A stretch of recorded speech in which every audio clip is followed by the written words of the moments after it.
Okay, we're recording. So this is the 4th episode of the 3 Din podcast. We finally have both a intro picture. We don't have an intro yet, do we? Olivia's working on that. Olivia's working on the intro. We might have an intro. We do have a logo now. We do have a logo. That's what I was trying to say. Yes. And for today's podcast, we will be talking about music.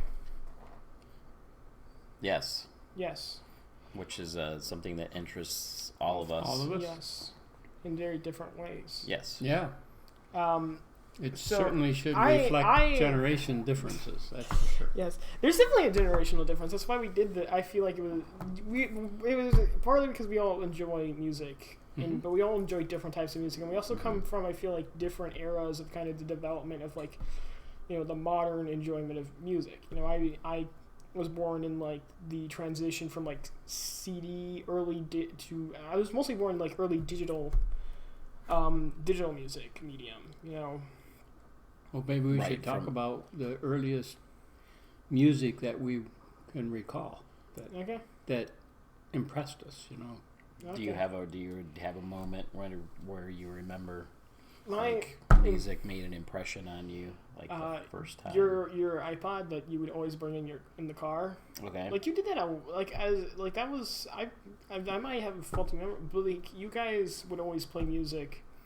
Well, I believe you've had that iPod since, like, I was, like, in, like, elementary. Yeah, probably. Yeah. So I would say that is probably my, you know, I can't remember specifics.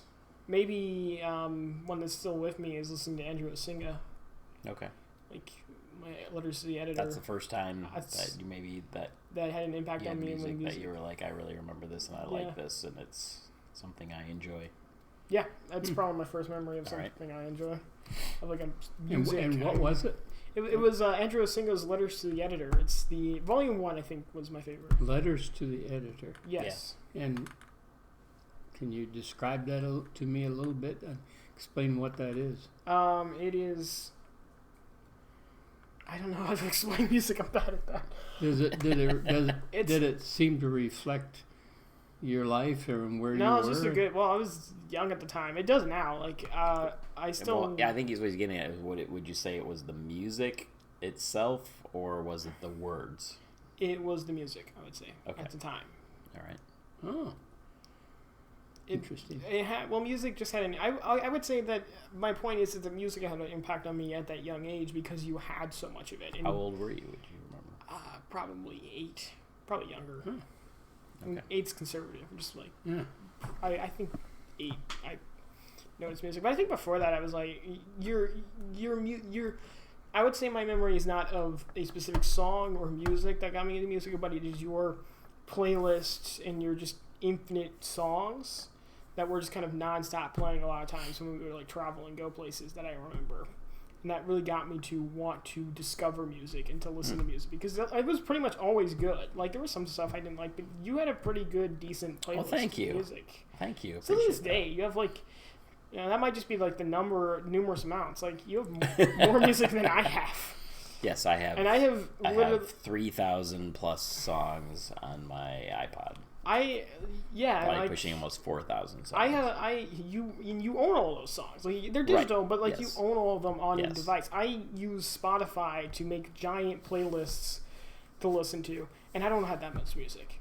I literally have an infinite reservoir of music, and I don't have that much downloaded or, like, just saved on my account. Right. Well, that's a different era, right? That's part of your era of music, is that you have access to all this kind of music, whatever you want, any individual song almost, or album. You, by having a Spotify account, you have an access to it. To most music, so that's very, very different. So, like, in my time period, right? So I had the iPod, but the iPod was later. Right. Essentially, I filled iPod up with a lot of music I had already. So, see, the thing that stinks about me is that the iPod, I actually purchased that music again. Right.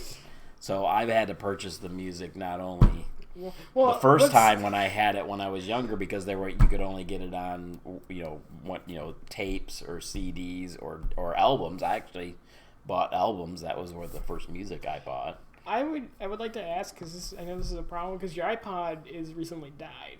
Like, it's not as... It's not dead, but like it's dying. Like, you pretty much don't use it anymore for. It needs a little resuscitation. Yes, which this will be the second resuscitation. Yes, this is, and so it's been a while since you, like, not a while, but it's been like, I think like a year. Yeah, I probably haven't used it in about a year. You're right about that. Yep. And so I know you've been using Spotify now, which is what I use. Yep. And even though you don't pay as much. I don't think, like, you don't have to buy every song individually. Again, right, you just pay to have access to it. Right. Is it still annoying because of how much music you have and how much you would, if you wanted to put it all on your phone? Because I don't think your phone could handle that much. But even if you could fill your entire phone with, like, storage with music, would it be the annoyance of having to find all of that music and try and put it on your phone? Has that been, like, at all... like a struggle? Yeah, I don't see it that way, because I see it as, because I just have access to it. So I only download the things that I want to make sure that I have when I don't have a Wi-Fi connection. Okay. So, certain ones that are ones that are near and dear to me, that I like to listen to over and over again, and I like to have the most access to, so that if I don't have Wi-Fi, I've downloaded these so that I can, in those times, still listen to those. So, yeah, right? I guess that makes sense, because it is kind of just a stopgap. Like, right, because most of the time I have Wi-Fi access at some point. It's very rare that I don't, and so then I can listen to anything I want then. Yeah. What about you, Grandpa? No, we haven't finished yours. You haven't finished mine? I guess we finished yours, because we went back to... How old were you when you first... music impressed first music impressed me, and what was it in all right music? so I have a lot of music memories, and so my first one, or earliest ones, probably have to be getting up to go to school in the morning. So probably, and I was probably in elementary school, may have been first grade, second grade, probably first grade would be as earliest, or kindergarten maybe. But I remember getting up in the morning. Mom would be making breakfast for us, and she would have wood radio on. Yeah. Right? Yep. And, every morning. Wood radio on. That's and and they played music. I mean, they did their morning stuff, and they talked about weather, and what the weather would be, and what the news items were. But they would also have music, and it was, oddly enough, it was actually fairly contemporary music. Yeah. Right. So some of my earliest memories are songs like by Paul Simon or Jim Croce. Yeah. And things like that, and I one of the things, my memories are certain songs, and I would misinterpret words. Oh, right. So there would be words in songs, and I would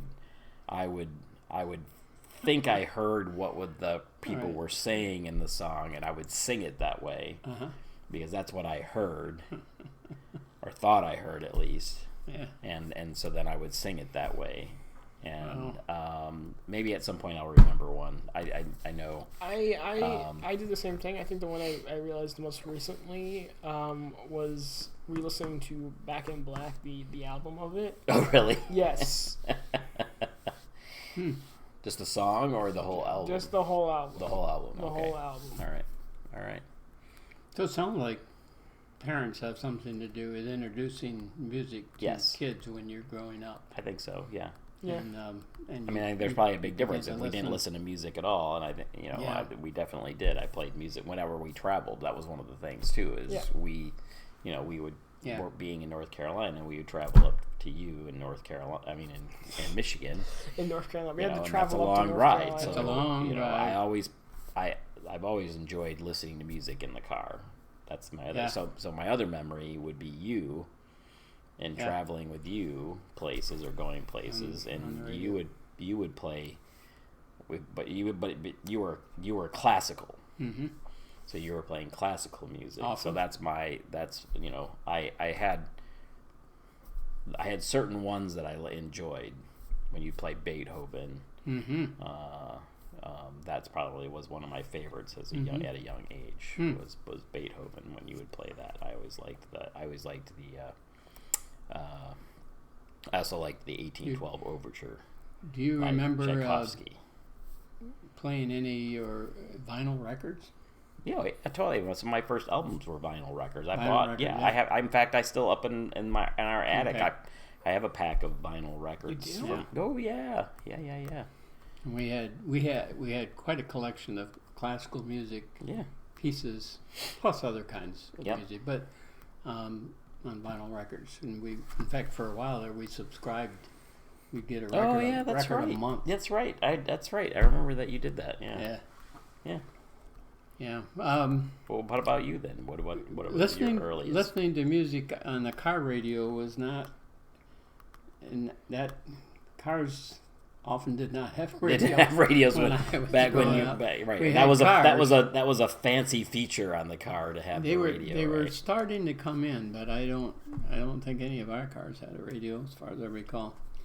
But and it sounds to me like we all were impressed with music about the same age, roughly 8 years old. Yeah. Like first grade, second grade. Yeah. And the thing.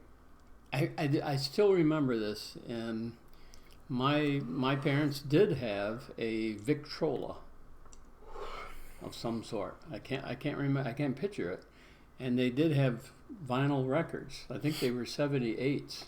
Wow, or something like that. Yeah, and I can still remember being home alone and entertaining myself by putting some of their records on and listening, and this is one that it just sticks in my mind. I can't get out of it, and every time I hear it, it brings me back. Sure. So I'm in third grade. That's roughly right at the end of World War II. So the war has sort of ended, and we're beginning to have this peace. But I'm putting on records that my parents had during the war. Okay. And the one song that just I just couldn't get out of my mind. Praise the Lord and pass the ammunition. Oh. Now as a young boy, I really didn't quite understand what this was all about. I think that's part of it, right? You don't understand. But stop and think about it. Praise the Lord and pass the ammunition. And now I understand it was a propaganda song. That's what it was. Right. And another tune I can't get out of my mind is "Don't Sit Under the Apple Tree."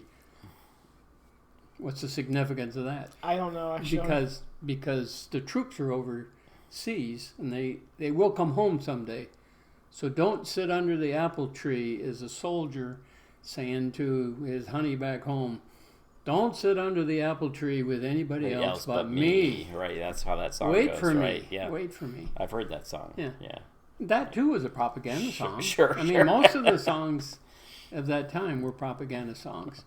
And then it was after the war and peacetime that it started transitioning into other kinds of music. But the interesting thing, you guys talk about, you collect music. I don't. I'm too old. Yeah. But I do. You did? We got rid of our vinyl records, okay? Right. That went out. Right. But I do have quite a collection of CDs. Right. And they're going out. Right. But I do have a CD player. But we also, I'll have to admit, and this is probably, the fact that I grew up without a car radio made me fascinated once they came in and became standard equipment with the radio. And I would always inevitably turn on the car radio. Sure. When I was going anywhere, transporting you kids. That's what I remember. I mean, that definitely was something that did. I still do. And it wasn't always music. I mean, you would put on classical music, but you would play other music. So my favorite source of music is not a collection, but it's Sirius. So I can select my channels. Right. And I obviously I have a classical channel that I play and so on. But one of my favorites these days that brings me back old memories It's the 40s 40s, sure. junction. Sure. And they play these 1940 they play that propaganda songs. music. They play that propaganda like the ink spots. Oh, I still remember. Oh, the ink spots, yes. That's actually... you always hurt the one you love. And the high tenor guy, and then the bass would come in, honey, child, I love you. And he would speak the words. But then and then the high, they have the different ranges of the one right. you love. I would be interested because I do know the ink spots because of the fact, and this is specifically because of the game. Okay, They are the, and I don't know, so they are the, there's a game called Fallout 1. Right. Well, not Fallout 1, it's just called Fallout. Fallout, yeah. And at the beginning of that game, and at the beginning of all the Fallout games, they usually have an intro, and they play, they have like a kind of like a thematic intro or something like that, and they always play like an old song, and Maybe by the Ink Spots was played at the beginning of Fallout 1, which is it's a really good song. It is a good song. They're and the Ink Spots are actually I do enjoy a lot of their music. Going back, I also like the fact that they always have the same opening. Yeah, all their songs. There's something unique about the Ink Spots and their music and how they, it's a style and the words. Yeah, right. It was amazing. Yeah. But so yeah, there's a lot of older songs that I know of because of the Fallout series, and there's a lot of music that I've gotten not really into because like, I go back to it, but it's not something I would say that I've super explored. I've gone into it a few times. Yeah.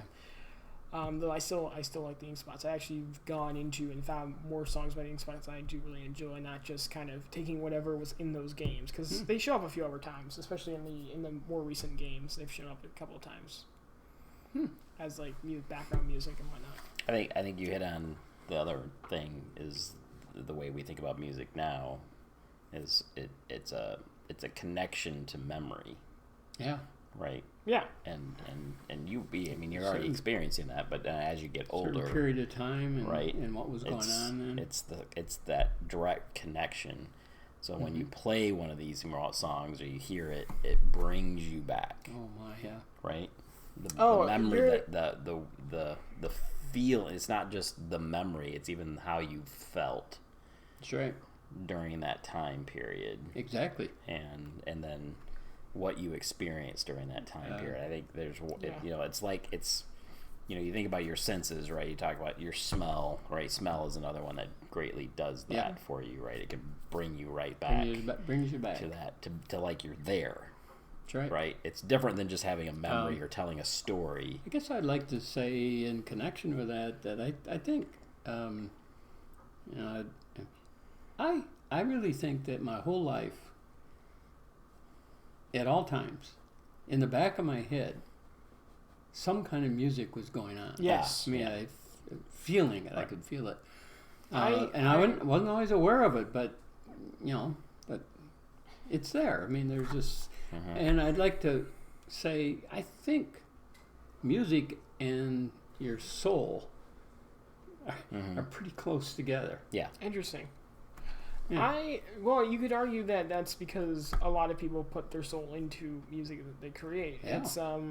It's oftentimes because, and that's what's interesting about music on like on a creative level, is the fact that unlike a lot of other mediums, like a lot of other mediums where, like storytelling, you have a lot of consistencies. Like there's a lot of reality that you have to go through, right?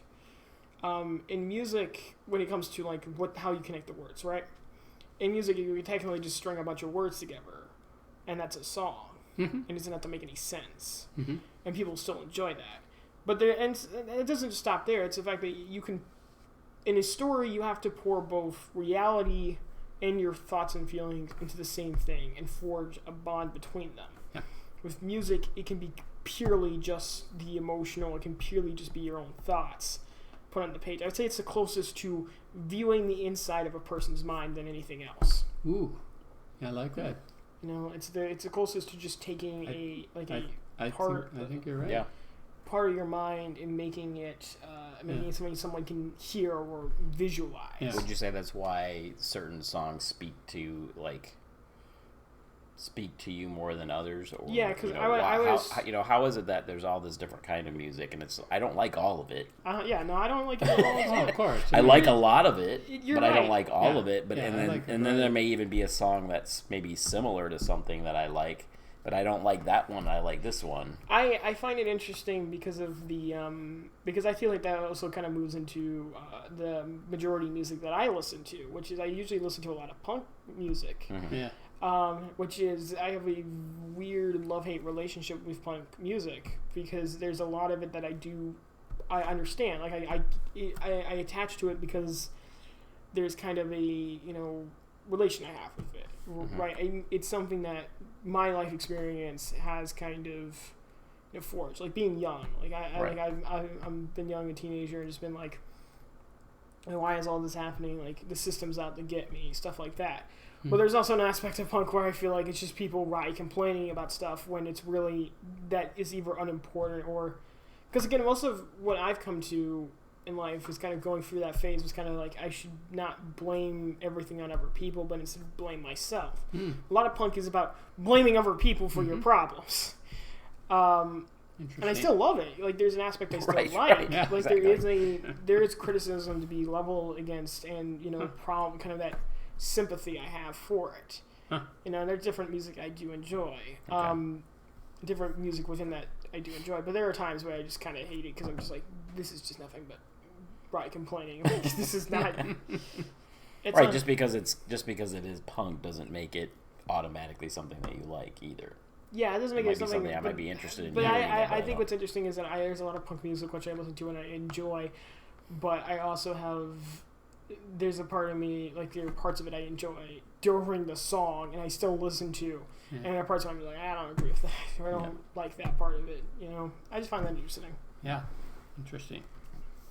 Well, you've got a lot. Yeah, I do, but I'm going to use it as we go, as we hit different topics. I think I've got something. He's got a whole thing written up. That's me. This is the difference between us too. Yes, I take you have this recently I've got nothing. And then I of course have nothing. I'm not even going off like. I did prepare for this somewhat. Okay. So this is the difference. Grandpa will show up with he'll prepare and he'll show up with notes. You don't prepare at all. I don't. And I prepare in a tangential way where I'll study something usually especially because I do the podcast and I'm the one who sets everything up.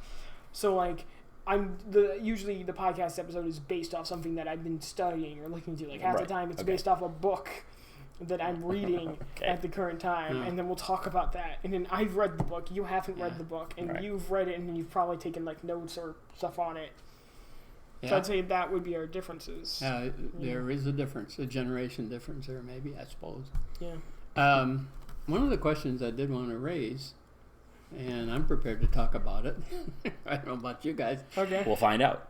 We start out talking about listening, what we listen to, what we've listened, what impressed us when we listen. But music is also made. Yes. And I'd like to hear from you, Jack, especially. I think I know something about Eric. Right. Your efforts to be on the other side, that is the making side of music. Instruments, you play, things like that. I have a guitar that I'm not great at playing. Actually, most of it, I would say the closest is I've come up because at times I've thought about writing music because there are things that I do want to say. I've come up with I have pages in my Google Docs that are just songs that I basically come up with, but mostly it's lyrics. I'm not actually a great player of any type of music. I never really dedicated myself to an instrument. But you've written lyrics? I've written some lyrics. Wow. To songs. Have you shared them? I don't remember. I don't believe I have, and that's because I haven't even finished an entire song or anything like that. They're incomplete, and usually it's because I get to a point. Oh. I can create and this is with my stories and all that things. I create five lines maybe, and I'm like, I'll come back to it when I have more. Like I figure out what rhymes or what goes forward, and then I would probably present it to someone. But I've never done that because you've never tried putting any of it to music. Oh no, definitely. Well, sometimes I do because I have to come up with music that kind of goes forward. The main problem with that is that most of the music I come up with is just stealing from other songs. Right. Which is normal. I think this is a normal thing, but like I think I could get more inspiration and do better if I actually could play an instrument. Yeah. Somewhat. But you've had limited guitar lessons. I have limited guitar lessons. Yes. You have any other instrument you've tried? I played the piano once when I was a child. Okay. Yeah, you had some piano lessons. And I had to take some early piano lessons, and I had to do a recorder class for my. That was fourth grade. For my fourth grade. Yeah. Because that was mandatory for some reason. That's prep for possibly being able to play in the band. Right. Back when we had a band. Yeah, we don't have a band anymore. Yeah. So interesting. How about you? Like you said, you probably know my extent of playing music is pretty much faking it. Faking it. Yeah. That's serious. What do you mean faking it? So I did recorder like he did in elementary school. I do remember doing that. Okay.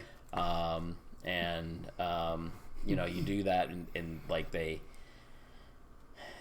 I think they use like A, B, where to put your fingers on the holes in order to play that. Yeah. Right. And I did fine with that. And of course I thought that, well, I did that. I guess I can play an instrument. Yes, I can. So I remember going into fifth grade. That was when you got to be able to be in band. Yeah. Was in fifth grade, Yeah. and I was like, oh, well, you know what would be really cool? I think the trombone would be really cool to play, right? So I was like, I think that would be a fun instrument to play because you know what? It doesn't have any holes. You got to put your fingers over. You just move that bar back and forth and blow into it. Like I think that's probably why it appealed to me is because I thought okay, we got this, you move, and it was probably I just thought probably it was simple, right? So I remember we went to go try out with the band instructor to try to figure out you were supposed to go out and get a chance to try some different instruments and so that then you could kind of get placed into the band. And I think drums was the other one that I had an interest in. And interesting. Yeah, right, with your brother, right? Right. Me too. Right, but drums, keeping a beat and things like that was something that interested me. So, but I went in thinking, okay, trombone, and I tried. You have the mouthpiece, right, for the trombone. Oh yeah. And of course my mouth was too small for the. And I couldn't get the good blow on however we had to do. I could not get that to work, and so trombone was out. I never thought I would ever do like a pipe instrument. Yeah. Because I think even when I was doing a recorder, I was like, I can barely do this. This is like. Well, like your sister did. Yeah, she did baritone tuba. I don't know. Well, she didn't get my mouth apparently. But she was able to do baritone tuba and those kinds of things. Right. So, but the funny thing is right. I wanted to. So you'd think, okay, well then drums was my other one, right? So I would. Mm-hmm. Well, of course, all the boys wanted to do drums, so they already had enough people that wanted to do drums. So they were like, no. How did they use no drums for you. band? They were like, no, we don't need any more drummers. So. So then the band was like, we need some clarinet players. Oh yeah. Oh goody, clarinet players, of course, right? That's what I want to play is the clarinet. And so all right, fine, I'll try the clarinet. Right? We went out and I think we got to use clarinet and whatnot, and that was probably about it. Like we started off, school year started off, went to band. I can remember like taking because the clarinet had pieces and you could play just the top piece of the clarinet without the bottom piece on it, right? Yeah, right. And I think I remember being outside in the driveway just like blowing it and pushing the buttons before I even had class, like, yeah, let's try this and I can make noise with it. And and then I go into band, and they start trying to teach us how to read the notes and things like that, and it just went completely over my head, and I just could not get it. And I was like, what did I could not. And then on top of that, I just didn't practice. So, practice. That was... I didn't really want to practice. So I had no desire to really play the clarinet. I find it funny that you didn't want to practice. Like I had the guitar. I didn't practice because I didn't think to practice. Like right. No, it wasn't that. It was that I was not really thrilled with playing the clarinet, wow. and so when I said I faked it, that's what happened. Like I would go to like we were supposed to learn this tune, right. And I practiced it enough to be able to play with the rest of the band, and I'm just there going, I'm just pushing random buttons. I'm not even, trying to fake it, not be too loud so that I'm noticed. I think we're all. And then eventually I was just like, I really don't want to do this anymore. What about you, I Grandpa? need to get out. And I got out. Did you? All three generations are admitting that we don't seem to have a talent at making music. I love music. Love music. I think love listening. I have potential. a great appreciation for people that can play music. But my first experience was that, and I think I was like 4th grade or 5th. And there was a neighborhood woman who gave piano lessons. So I indicated an interest in learning how to play the piano. So I went over, and she taught me the keyboard and the notes and everything. And I learned how to play Twinkle, Twinkle, Little Star. I think I know one that finger. As well. Sure. Oh, with one finger? You didn't even get two? But that's how you start. Like just one finger. One finger. I don't remember. Just learning the keys, what they had. Because I think I can. That was it. I can play, because I learned Star Wars theme. Yeah, you did. And I think I can do it with both Okay. hands. I don't remember. Maybe At the very least, like one. Maybe you have a knack for it, but I don't. I don't have a knack for, it didn't appeal to me. Yeah. So a little later, as in junior high, 7th grade, and that's where, in my age, that's about where you picked up an instrument. Right. Going into junior high. And so the question was, are you interested? Well, it just so happens that my older brother, Richard, had already selected drums. Now, why? My father, your grandfather, right? Your great-grandfather, yes, had a snare drum. When I was growing up young, I remember it so well. And he had the brushes. Yeah. And he would play along with, I guess it would be a radio or a record. Or the records that you were And listening he would play drums.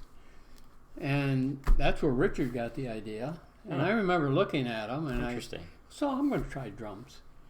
So the 7th grade, for 1 year, I was in the band. And I did take drum lessons. I learned how to do a paradiddle. Well, not very well. Right, sure. But I can remember there were 2 of us. It wasn't a big drum section. It wasn't a big band. But I remember the conductor getting so upset with the drum section because we weren't keeping the beat. You're not keeping the beat for everybody else. Every once in a while, he'd come around to us and say, "Now this is how you play." And he would do the drums, and he'd go back. My partner and I, we'd try it. He played snare drum, and then we also had the bass. Neither one of us could keep a beat. And I quit. I said that. Okay. But it's interesting you mentioned guitar. Yeah. When we lived in Southern California. Right. And so I was teaching at USC, and that was a land of dreams, right? Mm-hmm. The Hollywood stars and everything. And Mom knew that I had I loved guitar music. Loved the sound of it, and wish I knew how to play guitar. So she bought me for Christmas one year a guitar, a cheap guitar. Yeah, I remember that guitar in your office downstairs. And there was a girl from church that she lined up who came over and gave me lessons. Really? And I would plink on the guitar outside on the steps every once in a while. Huh. and I had books and keys and all that, and I wish I could have kept it up. You know what's funny about that is that probably is also why I have a guitar now. I love. Do you remember the? I remember it because the guitar in the basement. I wanted to take it and wanted to play on it because it was the most. Because out of everything we had to do in the basement of in your basement of your house, there were two things. There was watching TV. There were a couple other things, but like the main thing was just watching TV, which it was okay for a while. I still don't get why people love TV. Even at that time, I don't think I got like the obsession with TV. I got a little more. But you also had that guitar in your office, and I don't think I was supposed to like go in there. Like I think Olivia would go after me. Yeah. When I went in there, but I just wanted to. I wanted to explore, and it was one of the things that was kind of both off of limits, which that excites me, and also that I like the sound it made. You know, the problem is tuning it all the time. It was a cheap guitar that would not hold its tune very long. I remember I was missing at least one string. And there was one string that finally went. You know what's funny about that also is that to me that would be very easy to do because I have an electronic tuner. Like I just have a thing that goes on and just like here's the thing you gotta tune it to. It's that simple. Yeah. I don't have to go for and I kind of feel bad about that because I never got to learn to tune it by like by sound or anything like that, or like using whatever tools you actually use. And I get like a nice I feel bad for having the convenience of modern day. I do find that interesting because I plucked on that guitar too when I was little. In fact, I know we have a picture of me sitting. Yeah, I think we do. I think it's of me in my underwear, probably holding that guitar. It was. Yeah. And you think, oh well, hey, he's gonna I always that had up this, and want to be playing this dream that. of going back, got my books right? and all that. Yeah, right. But I never did. You know what? This probably will never come true, but I still have the potential to. You still have the potential. Right. We'll have hope for you because you actually can play. You actually know how to. I know how to play it. All right. I was gonna say that also. Like, I'm surprised that you played the guitar because you couldn't play the piano, and I couldn't. And I feel like the guitar is harder than the piano because it's a similar style. But it's fingering the chords, remembering where the fingers are, where the fingers go. Yeah, and that was a little more interesting to me than trying to. I've always had a hard time, but my hard time is that like my fingers, like I need I have no strength in my fingers. Yeah, like where you want them to go. Yeah, where I want them to go. So like it's both because it's very difficult, especially when you want to do crazier stuff on it, and you're basically having to both spread and push your fingers out as much as possible into specific places, at the same time trying to avoid touching the ever chords, because if you do that, it's going to make a terrible sound that's not you don't want to hear. No, you don't want it. It's so hard, I think, and if I just practice with it, I'd probably be better, because that's actually my main problem, is I could, like, if I have a song, and like it tells me where to put my fingers on the guitar. I couldn't do it effectively. Like I still can't. Like even the songs I ever learned, I can't move my hand quickly down and play like a consistent song. But I could start learning something just by knowing what the chords and whatnot are, and like what strum beat is. I could do that, except for the fact that my fingers just can't take it. Like they're too weak. I do remember Sherry, because she learned piano, and I do remember her trying to show me how to play, or we do something like chopsticks on the piano, where basically I could just hit one key or two keys or something like that while she played something. I do remember that a little bit. She went a ways in lessons, but but another way to make music is singing. Right. Yes. What about? That's true. That's basically what I said. What's your experience with singing? Like singing to anyone else? No, I've never done that. I mean, no, I did do that because I had that. There was that time in elementary I had to constantly sing for like different performances. But no, I've never really been a big singer. But what I was talking about earlier is I do sometimes sing. Like the songs I kind of create the lyrics to that I do sometimes create just by singing. Like You sing to songs you like, though, too. I sing songs. Yes, I do sing songs I like. Which is something that, I think it's natural for most people. That's what I do. Yeah. If it's a song that I really like, I will sing along with it.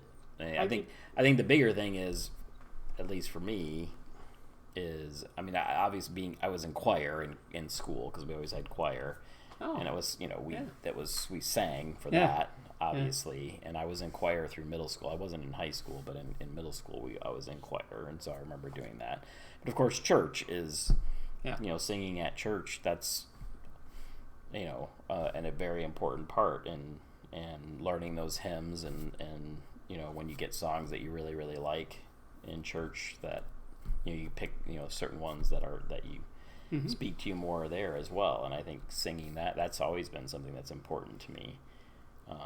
It still is, singing the certain songs in church. And I do, but I've never considered myself having a good singing voice. I don't think do any of us have that? Like, mine, I feel like has always been worse. Like, I think I've been criticized by you and Olivia at some points for not being good at singing. What?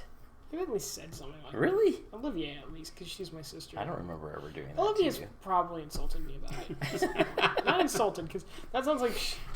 No, in fact, I remember Grandpa saying something when you were younger about how you have this ability to sing. Like a natural ability to be able to hit certain notes and things like that. Yeah.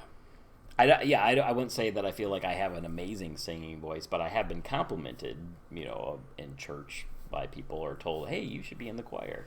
I have too. Yeah.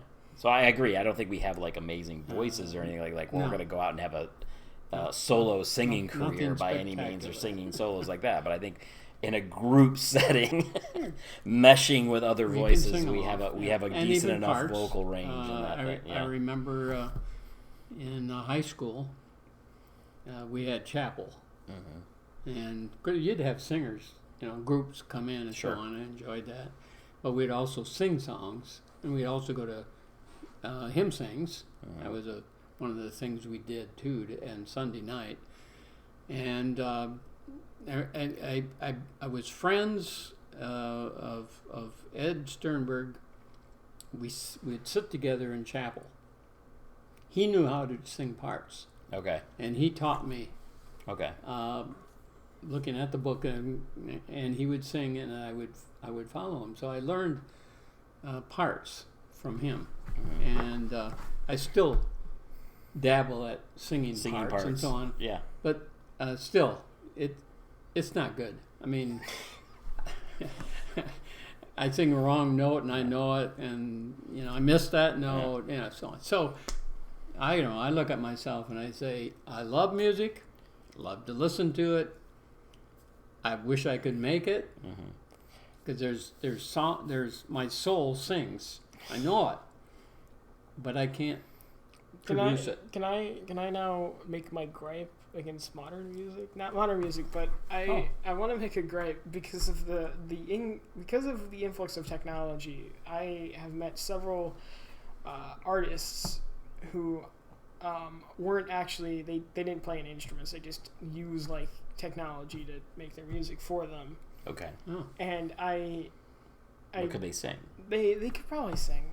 I just find it annoyance, and it's unjustified. But I feel like you should learn an instrument if you're going to make music. Huh. That's your rant. That's my rant. Because several people I would go to that go to our school, okay, and some of these people. Well, yeah, I should. Yeah.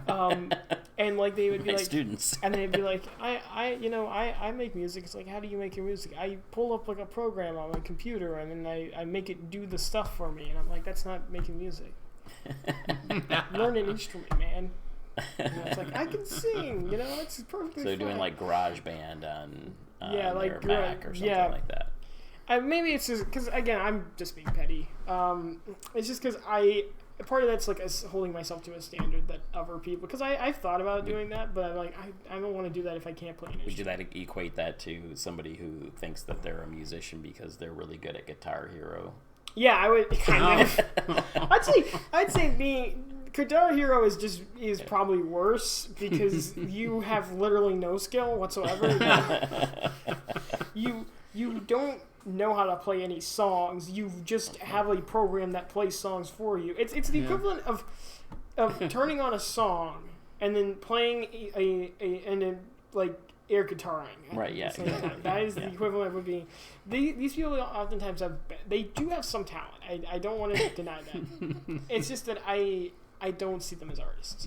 Also, most of their music is bad because they're like teenagers, and most teenage music is terrible. Like, I know, because again, you were there. I was not only not there that long ago, but I've listened to some of that music. Sure. Right. Right. You have a favorite piece, a favorite piece of music that really close to your heart.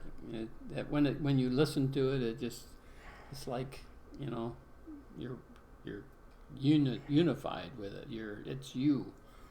Is there any pieces of music like that? You go first. I have several. Yes. I have several. Like so the thing I did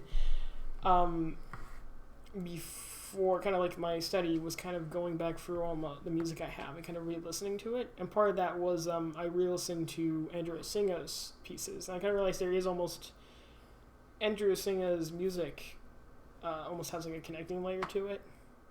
Like each of he's his a storyteller. he's a storyteller, but each of his albums also have kind of like a thematic thread throughout it, especially like just have a thematic thread throughout it oftentimes. And that's something I never realized before. You know, I probably didn't really study his music that much before, but like I'll just say that his like that artist Andrew was singing is probably just all his songs. Probably every one of those have like been like a unifier for me. Like every stage of my life, like because every stage of my life I've dropped music, and I'll continue like dropping, gaining, and switching up my music, like which music I like, the style, you know. But Andrew has always stayed the same. Like I've always listened to his, and like the way I listen to it's always evolved, and that's just because every time I listen to it, I gain something new. It's like a kind of music. So is there a particular song of his that really resonates with you? Like this one song of his. I would say Bowl Game. It's always been because it's the most about kind of because Andrew's music is oftentimes it's a self-critique every time, but it's both self-critique and which is something I don't find that often. Like that's actually what I like about it, is because a lot of music is like it's about going through like a lot of like emotional music especially, but most of music is emotional. It's mostly about an experience you have, right? It's either something that you're gone through, and kind of what that made you feel. A lot of people are very, you know, they don't look at like how they feel in a scenario. They look at how everyone else failed them. You know, it's usually about how like there's like a bunch of songs about, you know, heartbreak, and it's like, you know, this person left me and I'm sad about that. You know, but if Andrew tells that, he talks about how he feels bad because you feel like he's the one who screwed up in that scenario. Like that's all his music is, in a lot of times. And Ball Game is my favorite because I think it's the most about kind of, you know, being someone who lives your day-to-day life and kind of just being like, well, I'm not dead yet, you know, so I'm doing great. You know, my life's not over, so I'm fine. You know, I don't have to think about what I'm doing. It's almost like a, you know, the song is basically about growing up. Like you can't just keep doing the same thing every day. You can't just, you know, just be okay with where you are. You gotta keep, you know, moving forward. Especially when you like, because part of the song is like, you know, it's basically Andrew kind of going through like, I'm not a kid anymore. I don't just have to take care of myself. I have a family. I have kids. Like I have to do all these things. I gotta take responsibility for all those things, and I gotta, you know, achieve more. You know, I gotta, you know, protect them, and I gotta, you know, provide for them. So would you say it's specifically the words of that song, or is it the combination of the words and the music? I'd say the combination of the words. I would say words because I know words better, I will admit, but like the music and the words go together. Like you can't, it's a package deal. You can't have a song with just words. Well, you can't have a song with just words, but like if a song has lyrics and music with it, you can't. So that's what I'm saying. Like, do you feel like the music what makes that work for you is the fact that these words speak to me, but then the music fits perfectly with it, and that's what really gets it in. Yeah, I don't think you could change the, because like he's done like, basically kind of like how, you do cover and like you change some of the music, like, because like music does affect, how a song is. I don't know the intricacies of that, but I think the music that goes with it is good for that interpretation. Well, I think that's what, he was getting at with the spiritual, that music hits the spirit. It's this like, because for me, like I have some different songs, and I wouldn't necessarily say that they're my favorite songs, but I have some songs that every time I hear them, I get this feeling like it the music's the start of the music. It's almost like a hum in my nervous system. Oh, interesting. Right, and it puts me in a kind of. It actually will relax my nervous system. Right. Like through my whole body. Right. All right. And so there's some song. So there's actually one of Andrew Ozink's songs called "The Morning." Yeah, The Morning. And that does it to me. Morning's great. Yeah, and that's got it's another story that he tells, and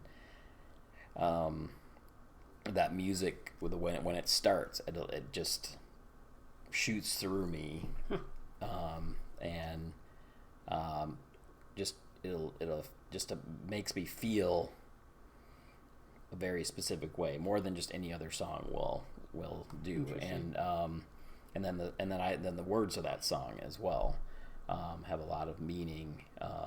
They're things that I can picture, or the story that he's telling, or the things that he's referencing. So there's another song that's not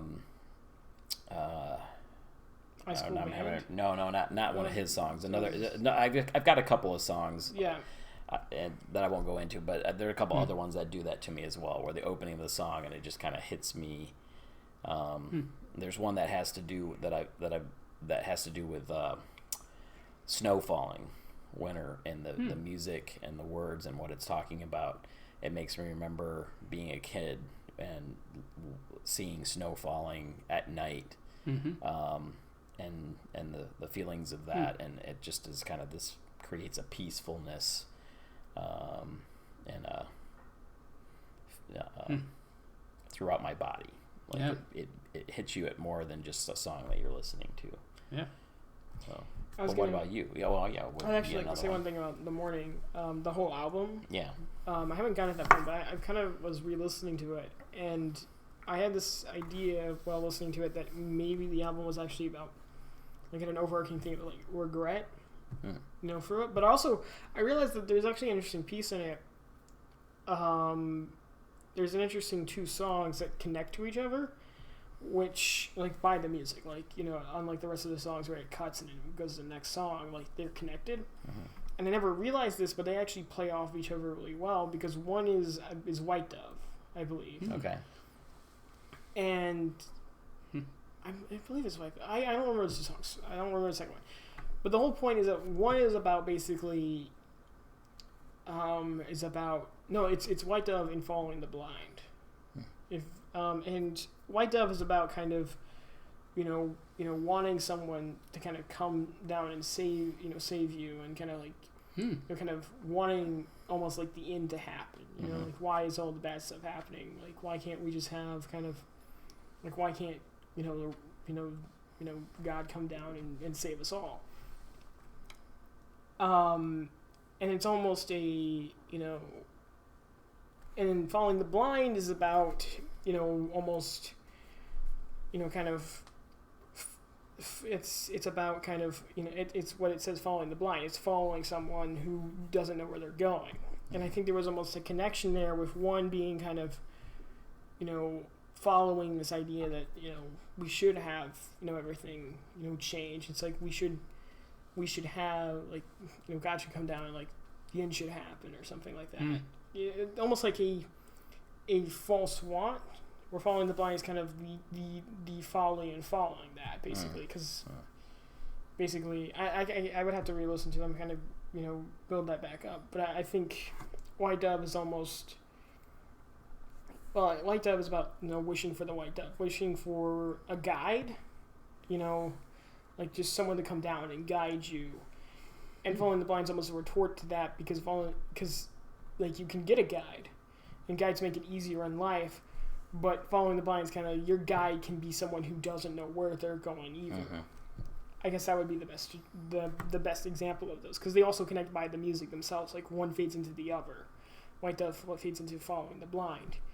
And so it's this kind of, I thought that was an interesting point, which I never realized before, because before I kind of took White Dove as kind of just like, I just wish someone could guide me through life.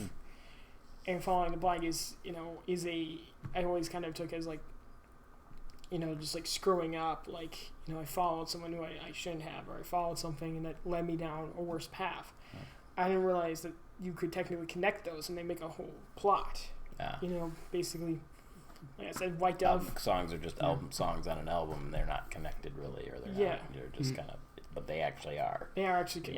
That happens on a lot of albums. Yeah. Like there's like music that follows into other music, and their entire albums would just flow into each other. Yeah. And that's what's interesting, is that one is the only one on that album I think that flows into the other. I haven't finished. I haven't re-listened. I didn't finish listening to the album. But I when I listened to that, I thought that's actually really interesting, because I never noticed that before. I'm just going to keep talking about interesting until more people listen to his music. There you go. Yeah, we'll have to hashtag Andrew. I would have, because he's so underappreciated, I feel like. Yes. He's got amazing music, know. It's good. Like promoter. How about you, though? You had certain songs. Yeah, but I would, I'd say there are 3 categories probably to select from. Okay. So I'd select maybe one from each. But, popular songs is one. Right. Classical music is another, and then gospel. So those are 3 areas where I think there are favorites in there. Okay. I'll start with classical. When I was, let's see, probably in 8th grade, going in 9th grade, or thereabouts. Again, I was influenced by my older brother Richard, who was much more of a worldly person than I. He enjoyed things and bring them home, and he would bring home from the library classical records. Really? Vinyl records. Okay. And I would play them when I was alone. I just play them, and I think one of the first ones I heard that really just captured me was Bizet's Carmen, and it's the suite to Carmen. Yeah. But that's in a way that's I didn't know the words. I loved the music to Carmen. Right.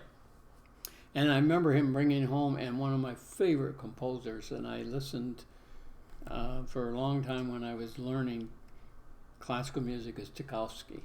Right. His symphonies. Yeah. And others. He just, like you said, it made you hum. Yeah. Made you feel different than normal. And it was a good feeling, his music.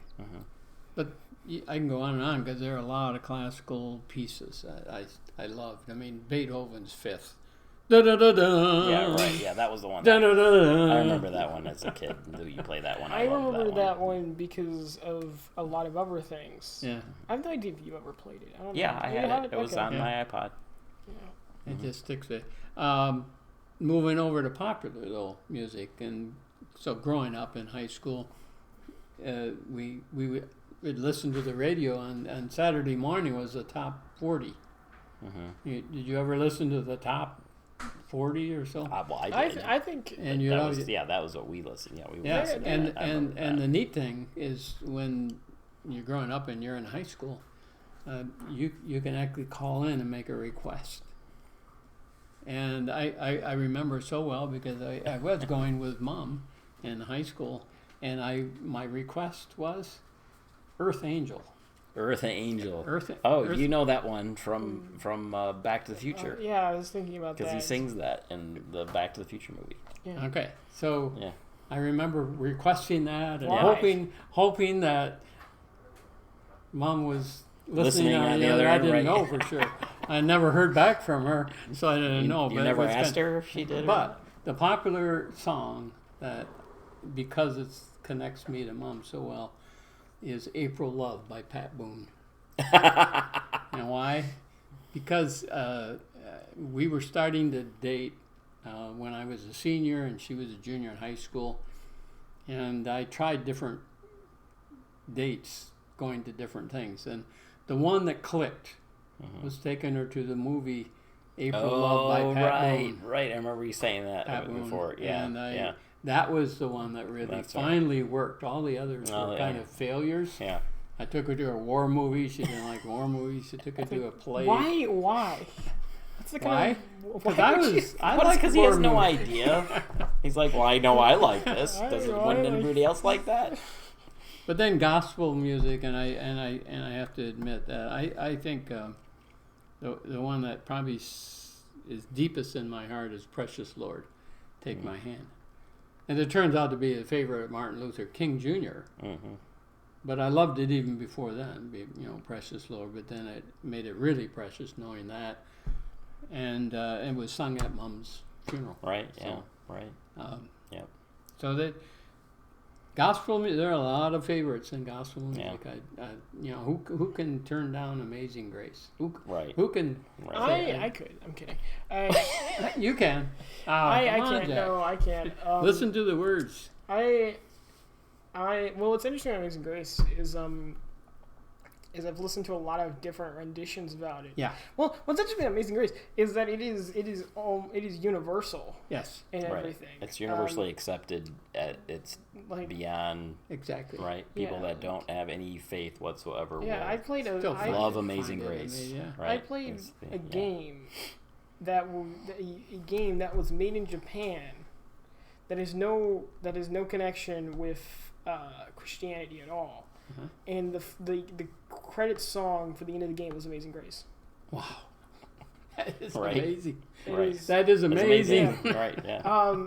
Yeah, that was. It's awesome. So the tune itself is just by itself. It's because the game took place during Christmas. It's amazing, but then the words are even more amazing. Yeah. I wanted to ask another question. I don't know how we're doing on.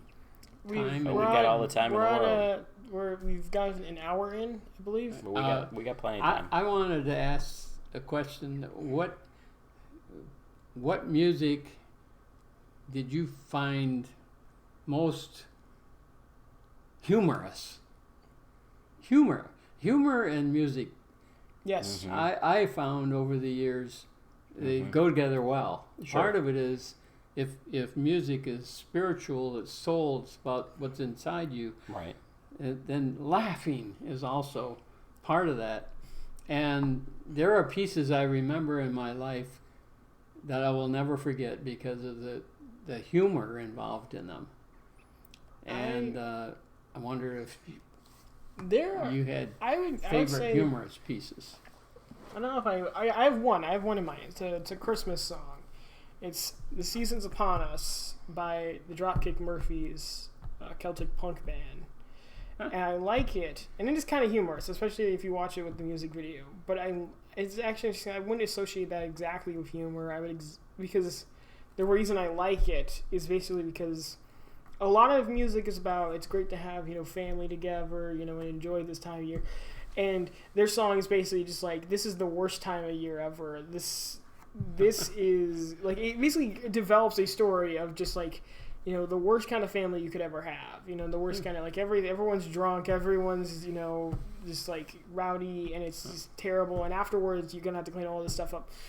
But despite all of that, it's still the best time of the year. It is still the thing that it's still amazing.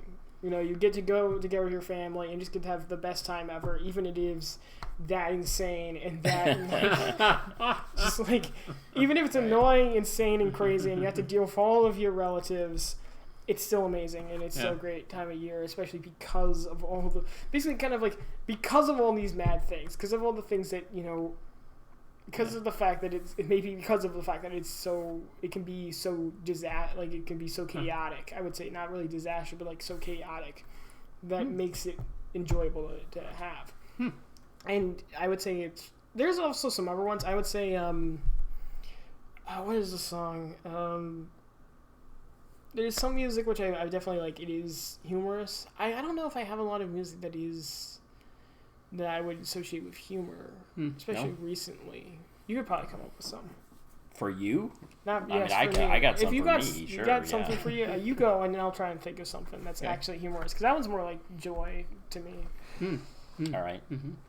Well, first, to go back to what you were talking about with hymns, I do want to hit on that real quick. Okay. Before, so one of the things is I enjoy Thanksgiving hymns. Oh. A lot.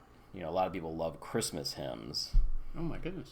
But I actually enjoy Thanksgiving hymns more than Christmas hymns. Like one of my favorites is "Let All Things Now Living," Unite in Thanksgiving. That's one of my favorites. Yeah. But yeah, I don't know. I've always just really enjoyed Thanksgiving songs. And that's where a lot of my favorites come from. But there's a number of other favorites I have. But in terms of humor, and I remember, I think the 70s were really were a time of humor and music. And so I remember there were a lot of novelty things. So I remember the Truckin', right? There's the Truckin' USA song, right? You remember that one where it was it was Convoy, right? Oh yeah. Right. They had the song called Convoy. Yeah, Convoy. Right. And because we went down to Nashville, right? And I remember listening to that song Convoy with the trucks, right? And that it's got humor to it. Yeah, it does. Because it's the guys talking on the CB radios to each other. And, there's funny things. Another one that I always remember is The Streak. And do you remember The Streak? No. I've forgotten that one. That's the one, Is that 1970s? Yeah, 70s. It's Stevens guy. He's got a lot of humorous songs that he makes, that he made back in the, around then in the 70s. But it's, yes, they call him The Streak, and they, right, and there was that line in there. The guy is like, his wife Ethel always sees the streaker because streaking was a big thing in the 70s, right? So he made that song, The Streak. You remember that one? No, I don't. That one. So that was yeah. So I remember that one because they play that on the radio a lot. There was I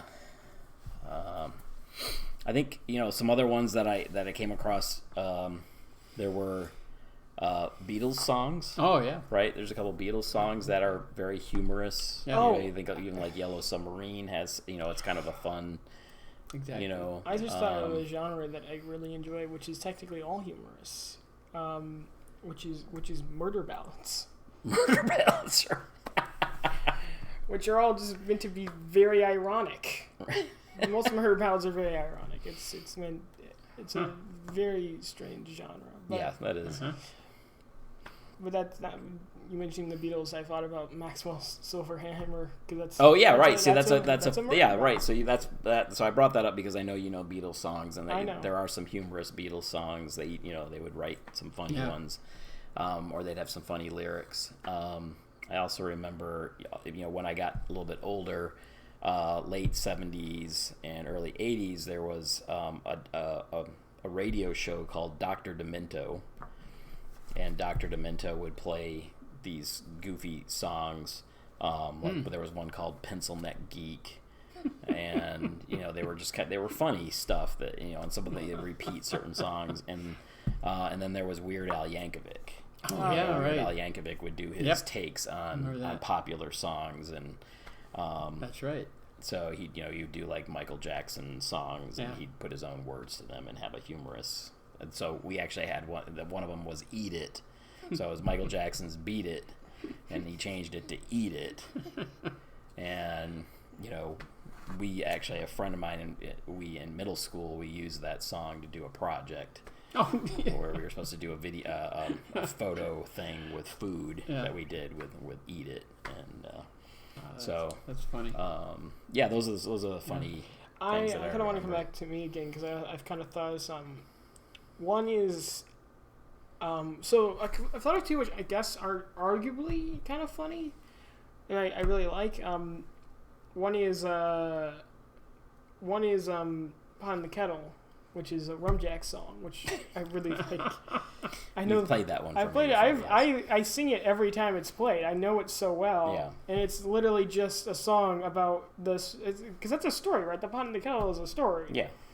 You know that one as well, because it's an old story, isn't it? Mm-hmm. The Pot in the Kettle is a story about a pot and a kettle arguing. Well, the song is about a pot and a kettle basically insulting each other, and that's the entire song. It's literally them insulting each other about how they're better than the other.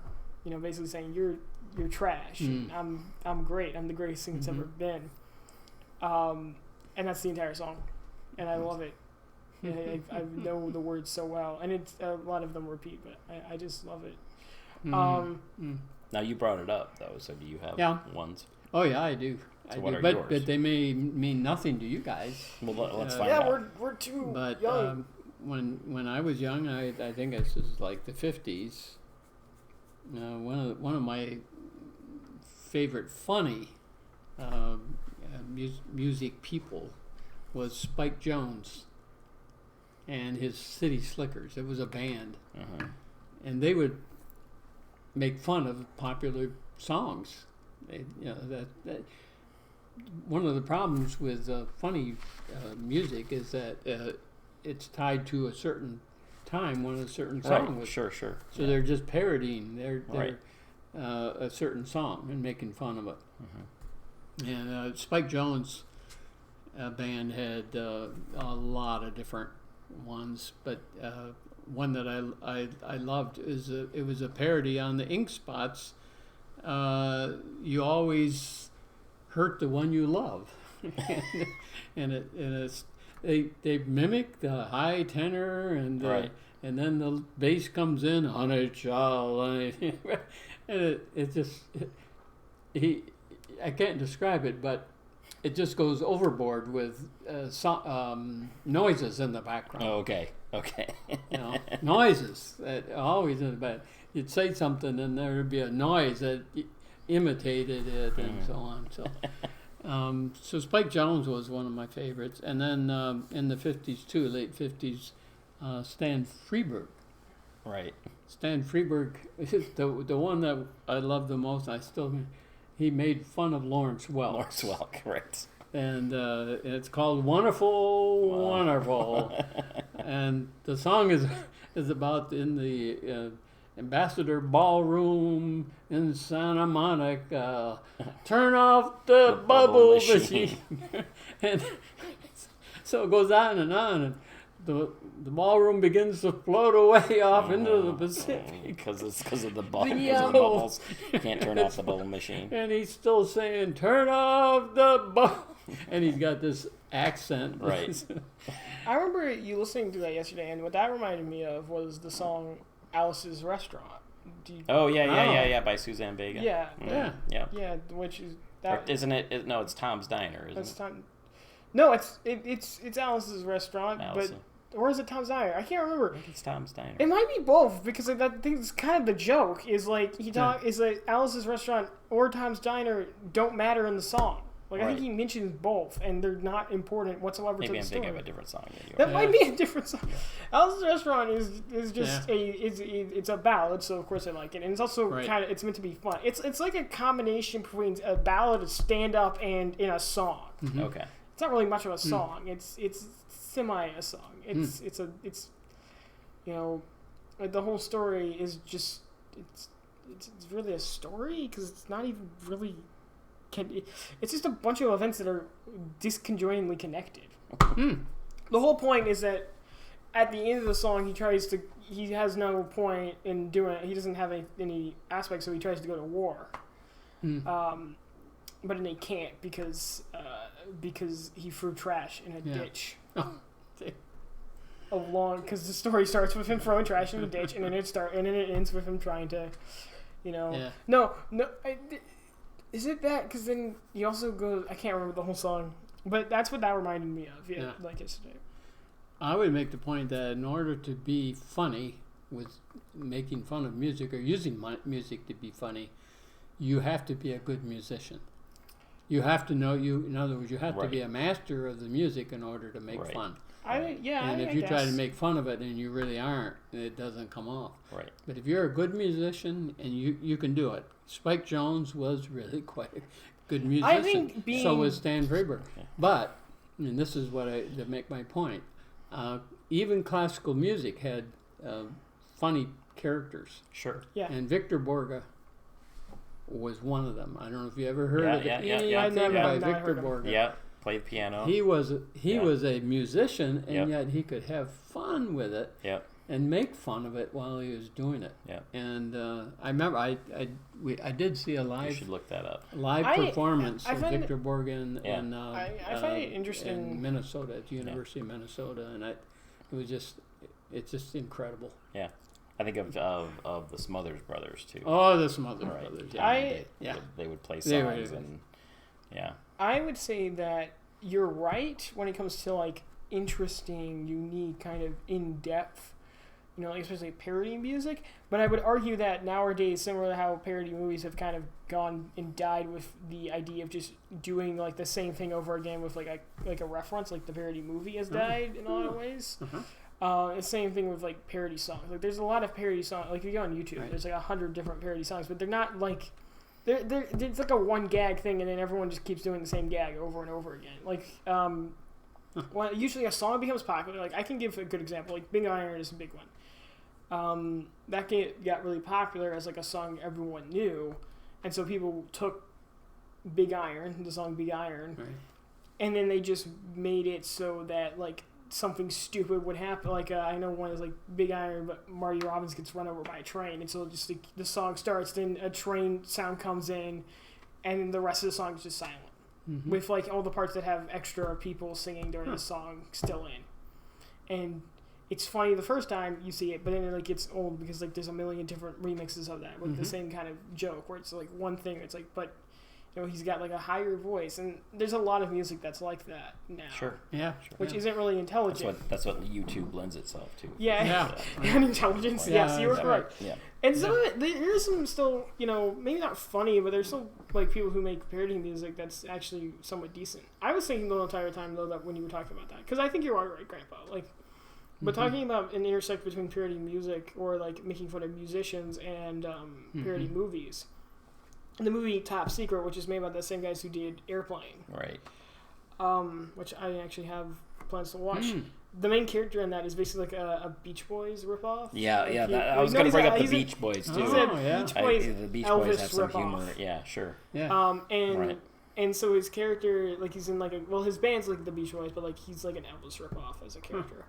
And like the song that he's really known, his entire like they like show like top 10 songs that are like, and like he's like the top, like he's got all the top 10 song spots. But there's like a whole joke of like, I think one of his songs they're like, they're parodies of not only Beach Boys songs, but also they all involve skeet shooting for no reason. Like I think one is like Skeet in the USA. Skeet in the USA, sure. Like, it's so stupid. That's funny.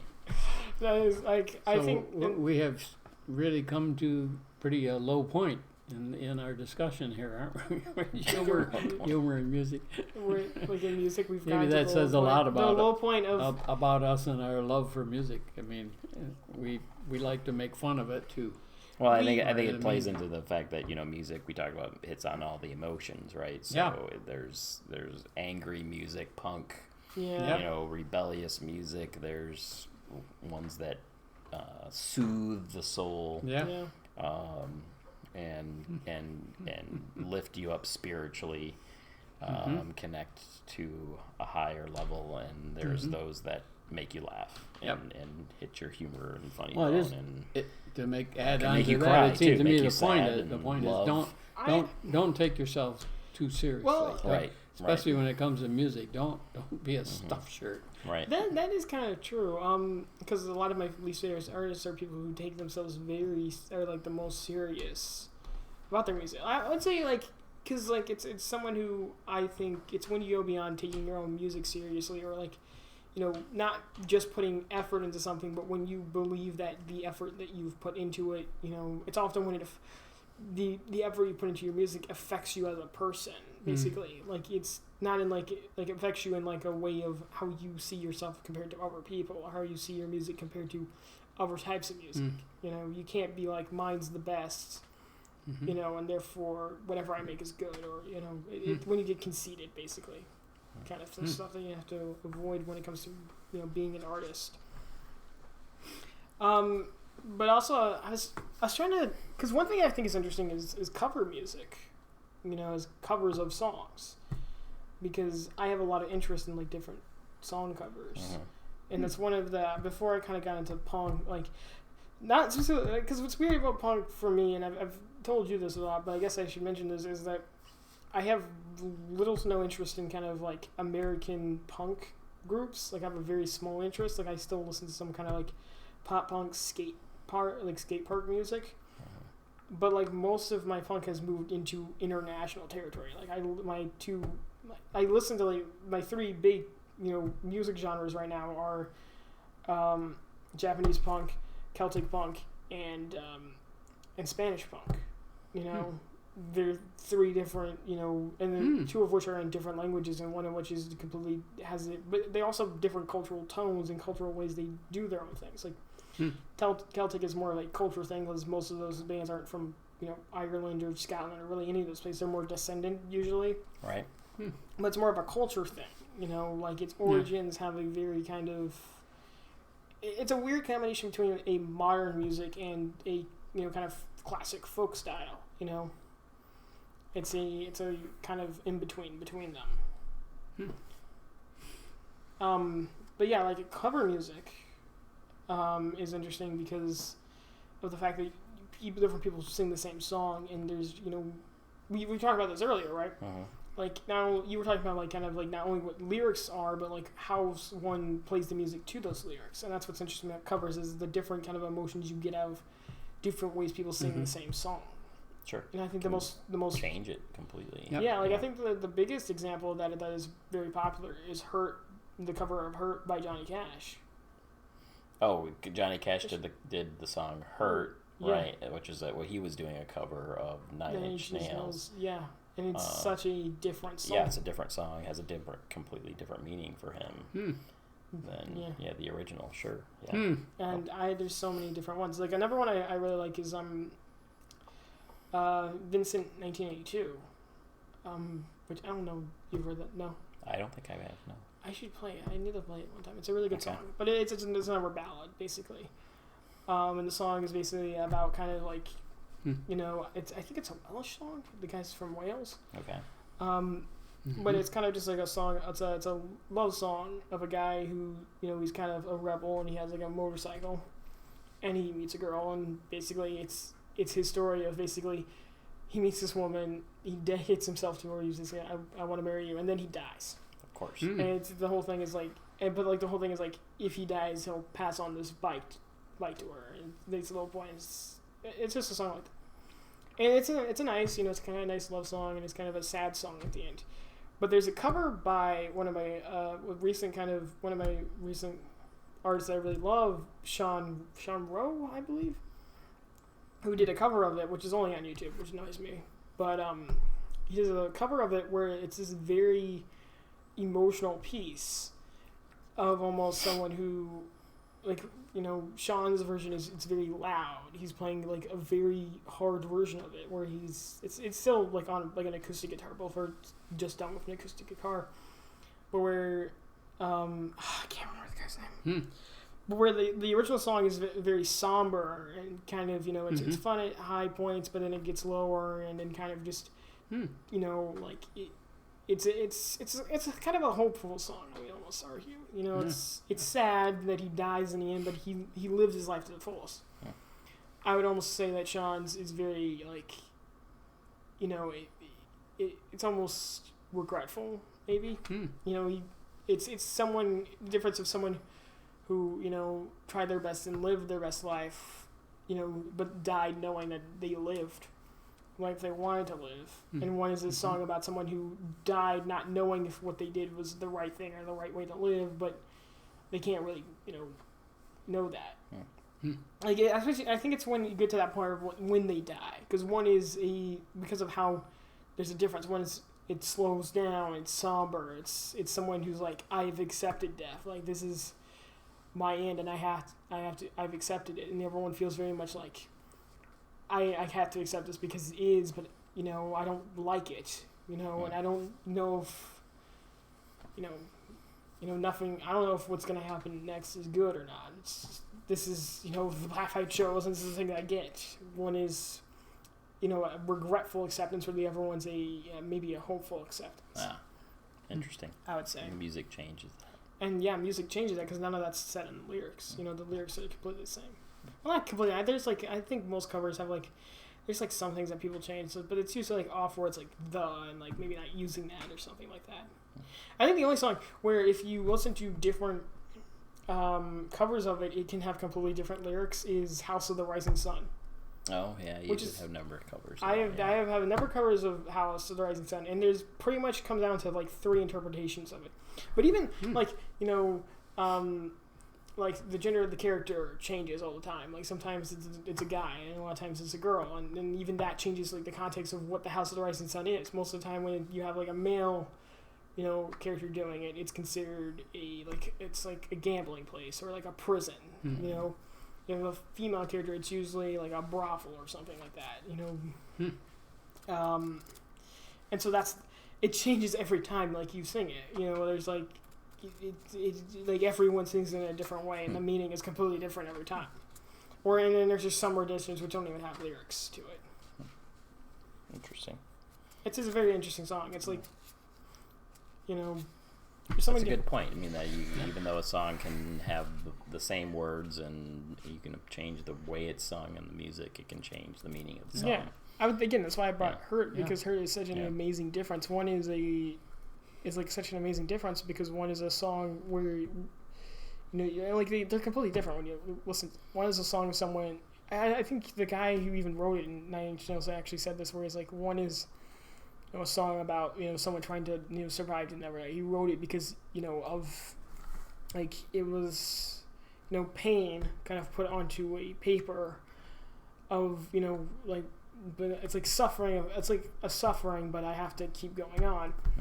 Where, and again, like a lot of, where Johnny's version is a song of someone of regret. One is that I caused pain for all these other people. Like one is is a life of received pain. The other one is a life of, you know, given pain. Like you know, it's a, and I love that version of it because of like, again, I love music which is kind of self-reflectant. Otherwise, I feel like that's not a common thing. Like again, I love Andrew Singer because his entire albums are pretty much always about kind of a self-reflection, you know, kind of self-critique. Yeah. Like you get the idea that every time he's singing, it's because of something that happened to him or something that he kind of went through, where he kind of realized, you know, like I screwed up there, you know, or like I've been kind of screwing up. You know, that's why I like Ball Game. It's kind of the most continual. Ball Game and Swing Wide the Glimmering Gates are probably the two that are the most Swing kind of Wide like. the Glimmering Gates is a good song. It's a good song.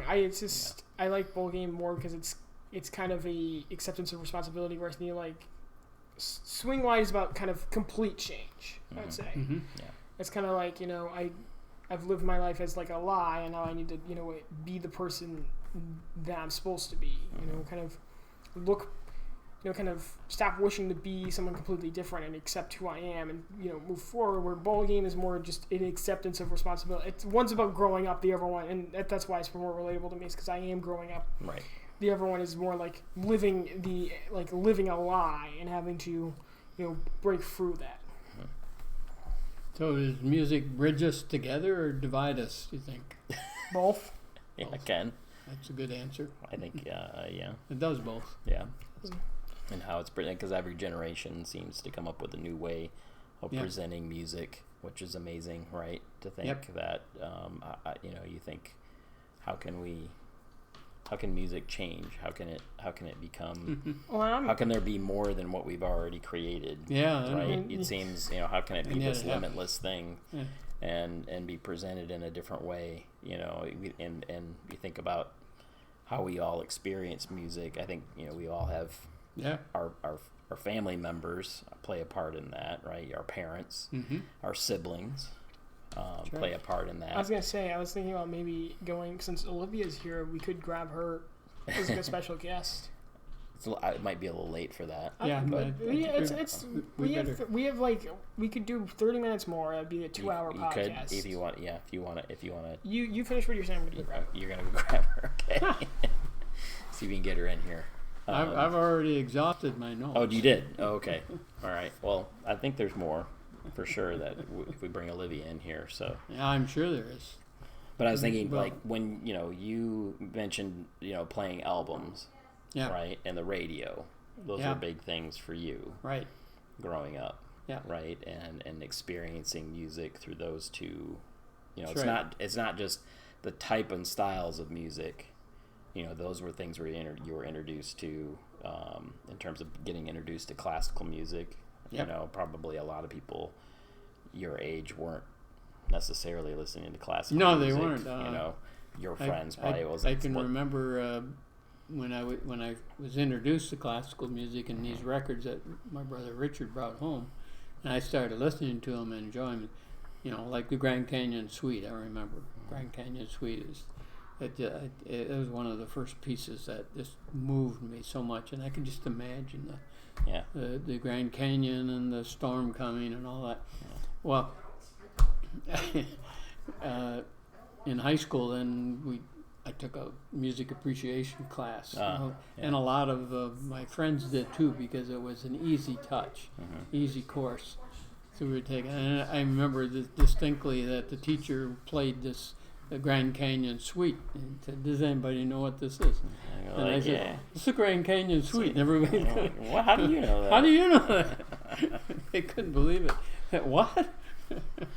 So are we gonna turn? You're gonna have to come over here. I was gonna say you could. We'll make room for you. Yeah, we'll squeeze in. We'll squeeze.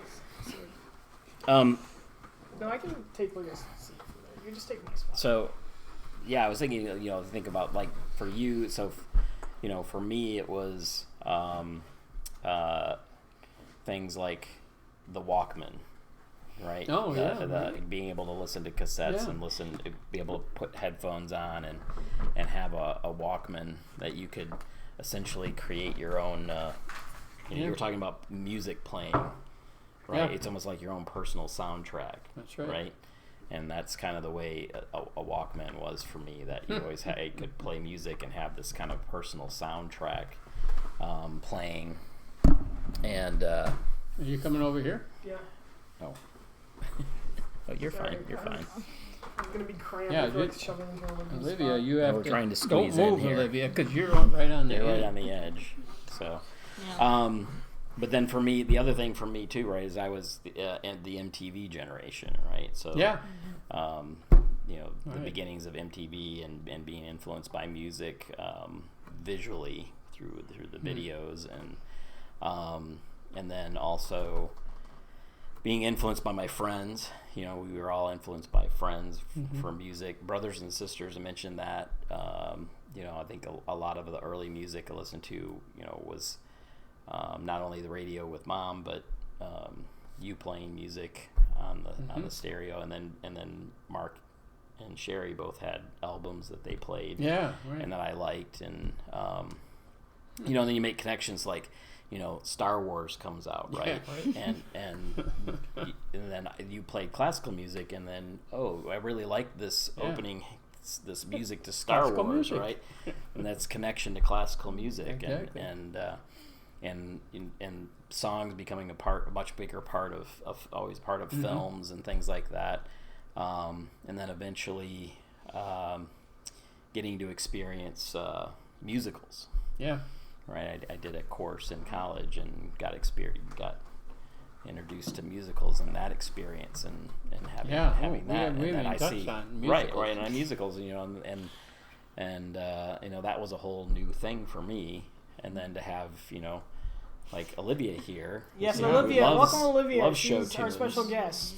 Right, but then I even who is Olivia? Because she's new on the three generations. What generation are you, Olivia? She's very similar to me. The mid generation. My daughter Olivia, yes. Jack's my sister, older sister. So the youngest generation.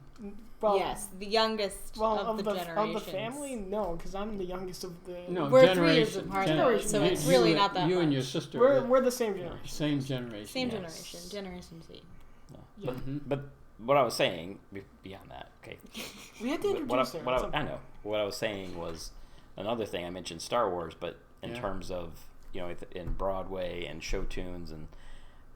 I made this connection and realized, I've been, you play classical music, and I would be introduced to that through, because I loved watching Bugs Bunny cartoons. Yeah. Right. and the music was classical. Yes, music. Exactly. There was, ones that I was introduced that you really, really like. And then there's even opera music that was put in, like Figaro and that, and Bugs Bunny cartoons. And it's, there's all these musical connections that you get as you grow through life. Yeah. There's an interesting musical connection that I kind of came into recently. I kind of tried to present it on, because we had a whole playlist for coming to Rhode Island. Right. Yes, we need a family playlist. Yeah. And everybody could contribute. There's one show I really like called Cowboy Bebop. And I realized when listening kind of the soundtrack, because I used to just listen to some songs I remember. I realized when going back through all the soundtracks, there are like 4 of them, that there's a lot of songs that are like almost like parodies of other like musicians. Like they're kind of like, but they're not mimic. They're mimicking their style. Right?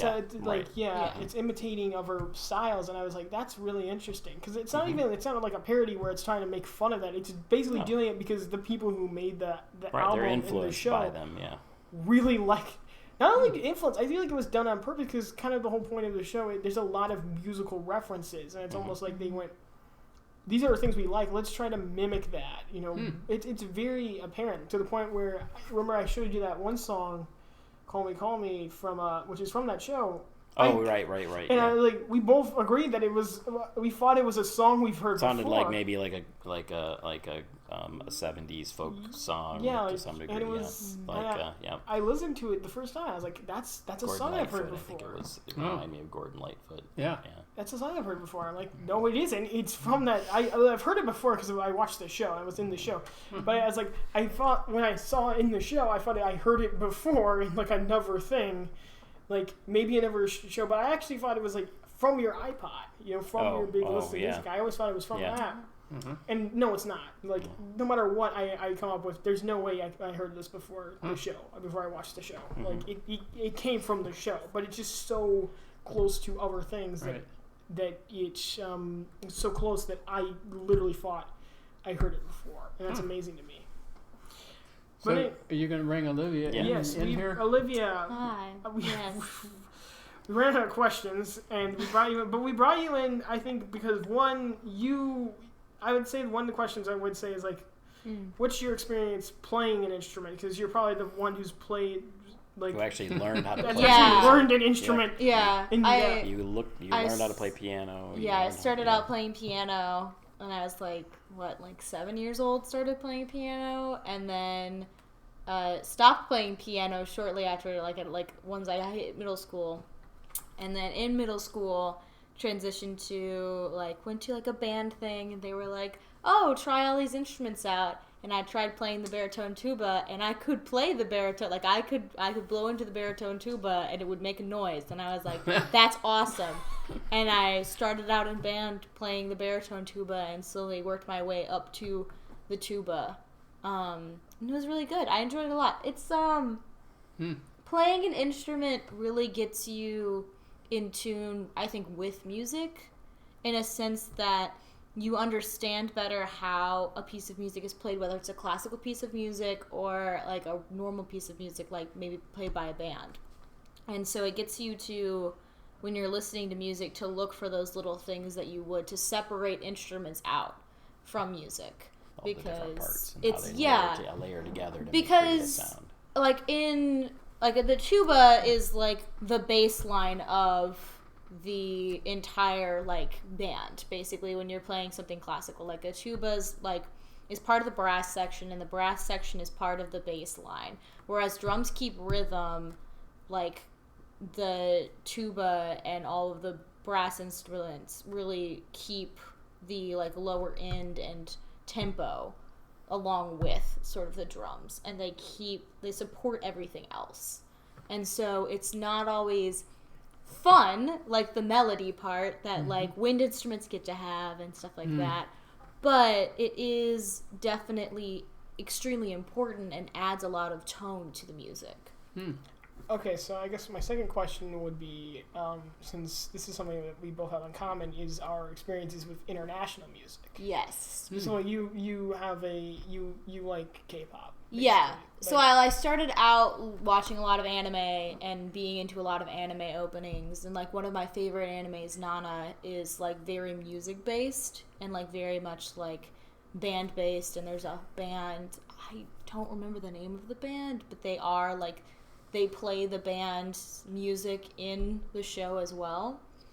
And shortly after, like, you know, listening to that stuff and really getting into anime and anime music, I was introduced to K-pop slowly and sort of like broke my way into listening to international music and really just enjoying. There's an enjoyment that comes from not fully understanding lyrics. Yeah, I would agree. It's kind of similar to classical music, like the enjoyment of, it's like a modern day enjoyment of classical music, because you're getting to enjoy the creation of the music and sort of the way that it's being produced, because a lot of stuff is no longer done with instruments nowadays. It's done with a lot of electronic stuff. Yes. Which, something from my experience is a very similar one. Again, because mine was basically going from like a lot of anime openings, and that eventually led me to Japanese punk. And I think there's an interesting aspect of Japanese punk because punk is oftentimes very emotional. It's a very interesting aspect of basically you don't understand what someone's saying, but you can feel that emotion by how they're saying it, you know, how they go about things, you know. And it's definitely an experience that, you know, you can't really experience anywhere else. Well, sometimes. And an early experience that we had was listening to 99 Red Balloons in its original German, which I feel like is the better version of the song, even though it is nice to know what the lyrics mean and to understand them. You really get the impact of the song when it's sung in its original German. Yeah, like, there's an impact that you can't understand. No, keep going. No, yeah. So I'm saying in terms of like punk music, you're saying is very, very emotional. Like I feel like similarity, like the very beginnings of that forest is really 99 Red Balloons being sung in its original German. Yeah, no, there's definitely a much stronger emotional feel. Like, again, that's probably because, especially if when you translate something, right, there is something lost, especially if it's not the original language that a person speaks. Yeah. You know, you're basically everything. Rhyming patterns also get lost. Yeah. Because you're trying to make things rhyme, but also mean the same thing. Whereas reading just translated versions of the lyrics can end up being beneficial because then you understand like what the story is going on behind something. I think another really important thing is also music videos in terms of international music. If it's something like K-pop, like music videos are very important because a lot of times they tell a story and they can inform you a little bit more about what the song might be about.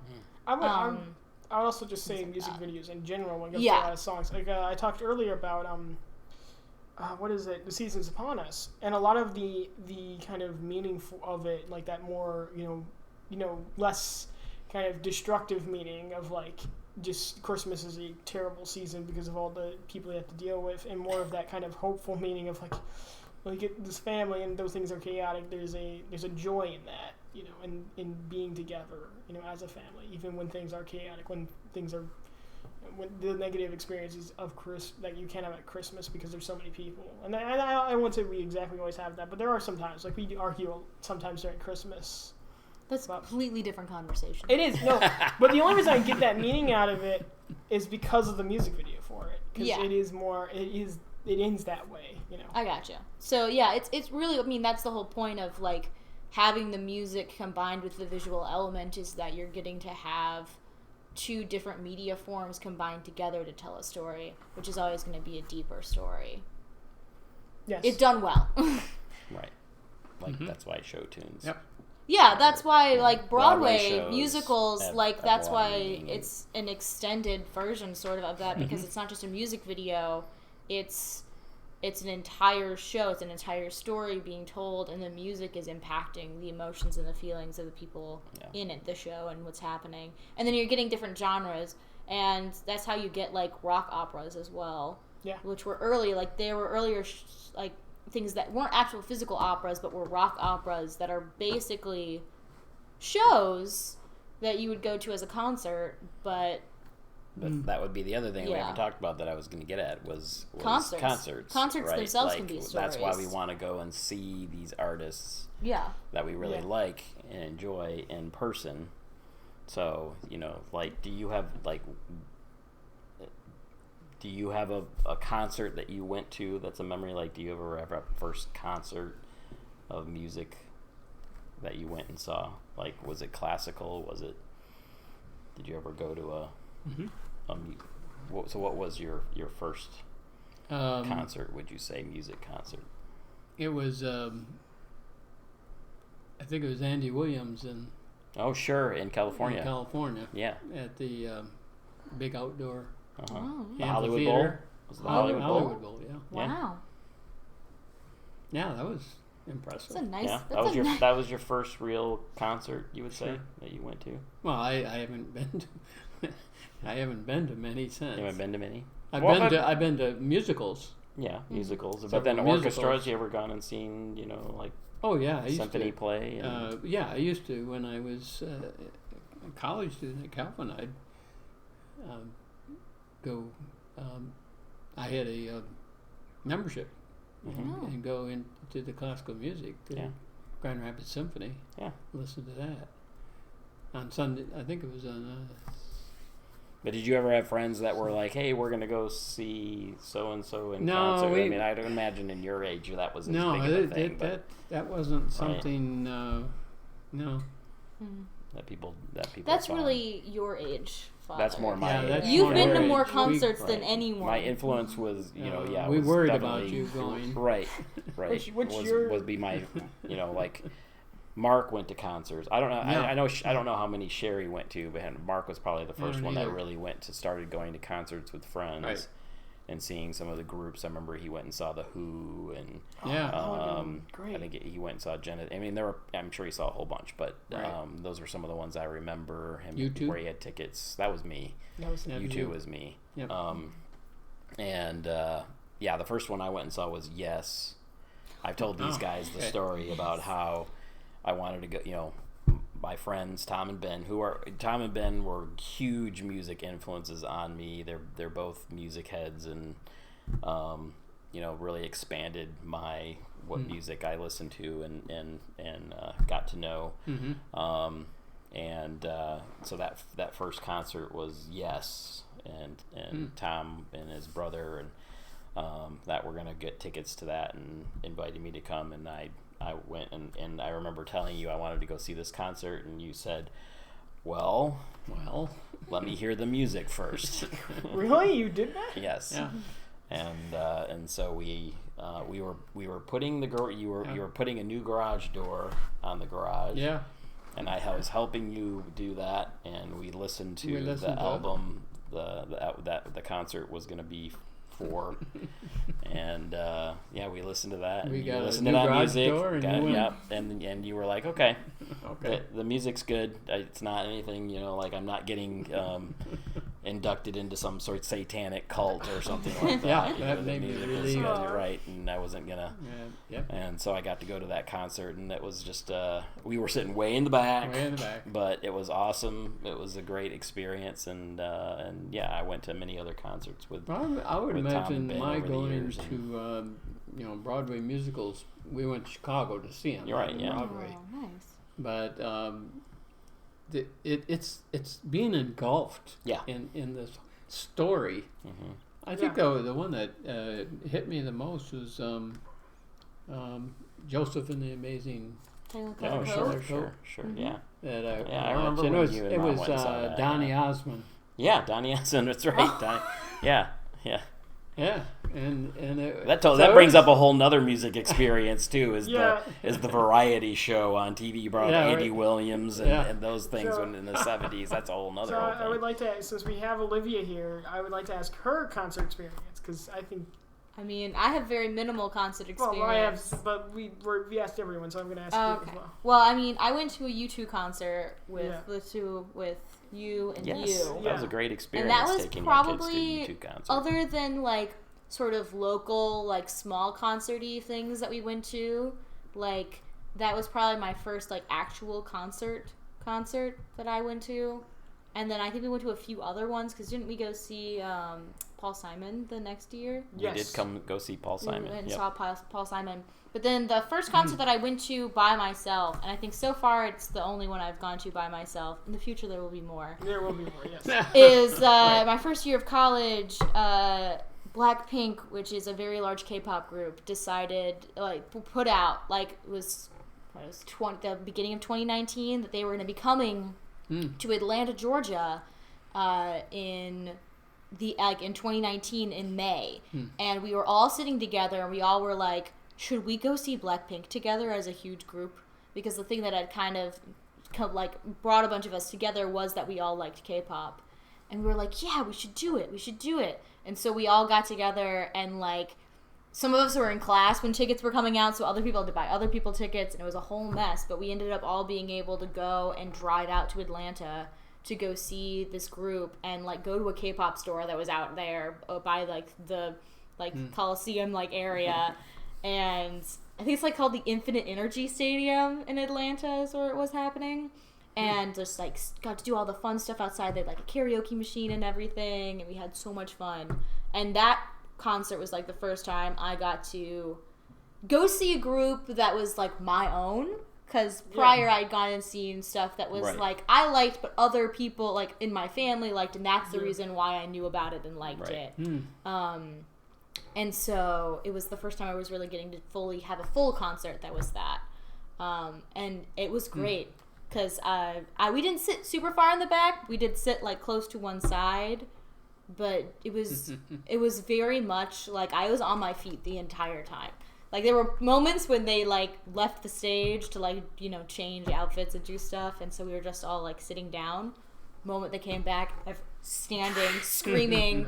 I didn't have a light stick, so I was just screaming and jumping, which is a lot of fun. But yeah, and then prior to that, I mean, at the U2 concert, the Lumineers were there, and that was really fun for me at that time, because the Lumineers, even though they were just opening, played a lot of songs that I really liked, and they were more of a group that I was into, that I then got farther into. Yes. So since I'm last year, I wanted Olivia to talk about it because I wanted her to mention the U2 concert, because I think my two favorite concerts I went to are probably the biggest concert, which I would say U2 was probably the biggest one I went to. Was huge. And then the smallest one, which was again, I'm bringing back Andrew Osinga again, with Andrew Osinga's song where we sat in a small house. Yes. Oh yeah. The Shipley's house. The Shipley's house. And we talked to him, and that was the first moment I realized how small of an artist Andrew was. Yeah, right. Which is I just find funny now, just because our experience with him is playing when we go see him, and he's a part of Behold the Lamb of God Christmas show, and there's a lot of people there. Even though it's small, is it's pretty big, and I never Andrew Pearson, right? Yep. He's not that small. He's not anymore. He's not, no. I did not realize how small Andrew Osinga was until we went to that concert. I'm like, really? This is where we're having. Yeah. And but he's played on it. But he's played on a lot of albums. That's the thing, is you don't know that. He's contributes in that way with his guitar play. And but I always felt like his own albums are the best stuff he's ever done. Yeah. And that's might be just be a personal thing. But it's amazing because it's one of the few experiences, and it's one of the experiences you get when you like an artist who isn't because it is also because of the connection that he has to the Shipleys. Yep. It's one part of that. So that's a blessing I have. But also it's just I think that's one of the things of enjoying a smaller artist It's just like you get that experience to basically see them in like a small place like that, you know. Those are some of my biggest memories too. Of like I saw with Tom and Bid and REM early on. We were it was in Grand Rapids in a small show down at the and got to we were right there at the stage, just standing, and not that many people were there, and but they became huge, and they introduced me to another group, Marillion, that was from Scotland, and again, not a group that anybody would probably know that much, and really didn't become that big, but we got to go see those shows, and they were in Grand Rapids, and that was fun. So I think one of the other things I remember concert wise was with our experience with in Nashville. Oh yeah, with Ed Drake. Yeah. Right. Yeah, he stayed with us. Right. Yeah, and he was there to recording an album. We got to go into the studio and see him record one of the songs on that album, and I still love that album. I mean, I wish I had it on a digital version of it. So it was amazing the instruments, the tools that they had to record, and all the technological stuff or whatever that they did in order to make that. I mean, it was amazing. Yeah. I didn't realize how complex it was. I know. Then did we do like a background something, or I feel like no, we just watched him recording. You have this fantastical dream that you did. Maybe my voice is when you're like when you're grandpa's age and you're gonna be like telling my kids like this amazing story about this thing, and I'll come in and be like, that never happened. That never happened. What are you talking about? You'll be like, everything we've been talking about. When we went happened. to U2, we went up to the band and we got to actually talk with them, and we got to go on the stage, and be like, that never happened. He would never remember it like that. No. So anyway, I know that didn't happen. So anyway, since Olivia's our special guest, and you don't want to be here forever. For the moment, yes. And we're also getting close to the end of the podcast, I would say, because we're nearing 2 hours. Yes. I just wanted to ask Grandpa, because I think Father and I have both asked Olivia one question. Do you have a music question that you would want to ask Olivia? Do you have a music question for me? Yeah, Grandpa? I mean, I remember, going to Crescent and being impressed with the musicals that Crescent put on. Mm-hmm. And the one I really loved was it Les Mis? Yes, right. Was it? The first version you put the first the one when I was 8 years old. Yes, and you sang.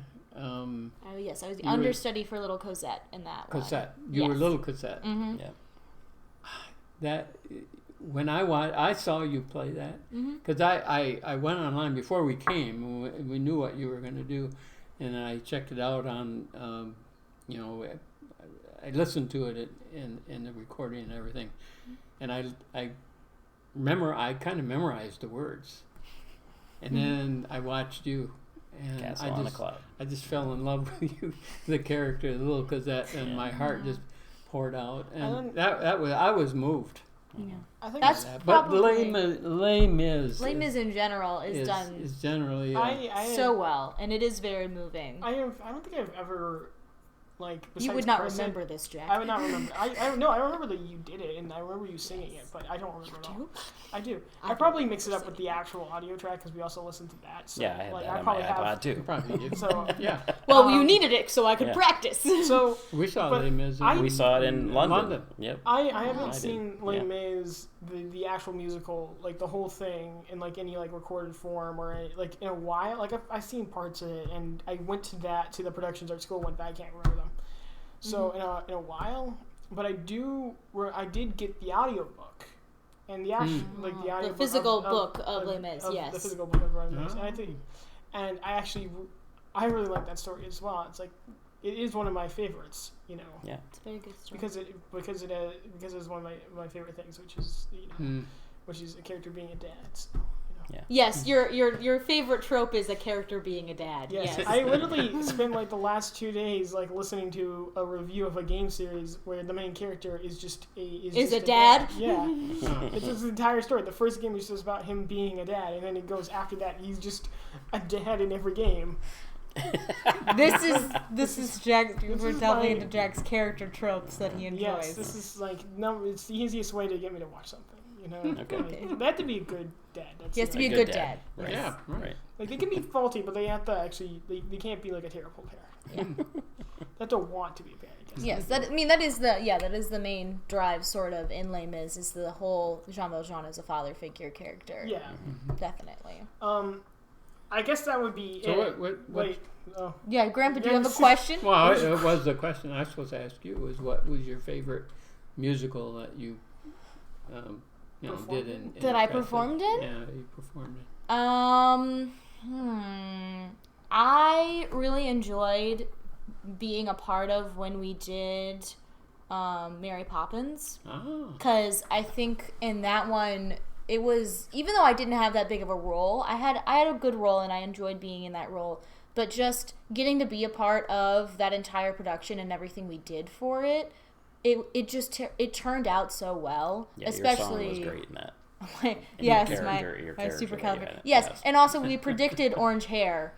Yeah. Because, I used to have orange hair for a short Yeah. period of time, and in that musical I wore an orange wig. Yeah. And I know it was the first time I got to do a quick change, Yeah. too, because I played 2 characters. Yep. And my character who had the orange hair came on right after I had gone on as this, like, old woman lady, with yeah, a dog. Right, yeah. I like playing tiny characters that have, like, they just have impact that's, like, very small but funny. I enjoy that. It was a lot of fun. That song My was favorite fun. production I was in was Shrek. You were only Oh, in Shrek. Jack was in Shrek. It is I my will favorite say, production you were in, I Jack. actually do, and I did it. The one thing that was fun about that, and I wish I had taken more use to that, was like taking more advantage of that, is the fact that my role was so small that I basically got all the benefits of being an actor without any of the negatives of having to actually perform. Right. You had no You lines. didn't just have to come perform. out. You Yeah. just had to be You were pulled yourself. out, Yeah. sat there. People did stuff around you, and then you were dragged And I off. was Because dragged off, you and I didn't got have to sit in act. a waiting Yeah. room. Because you already were Yeah. so done with everything. Yeah.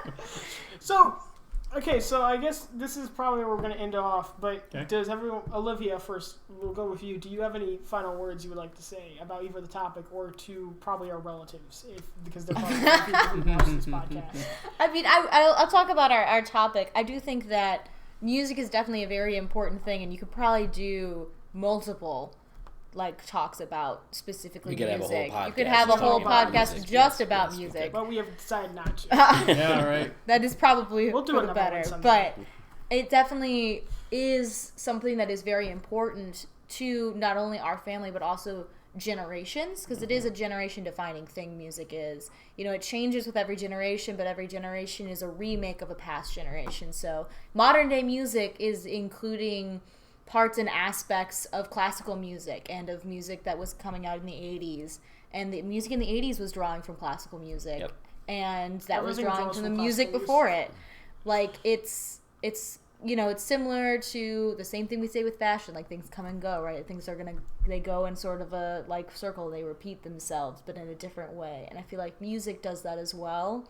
But it's always astonished me at the fact that you can make so many different types of music, and there is so many different types of music that are different from each other and that are growing and evolving from what we previously had, and that you can continue to do that.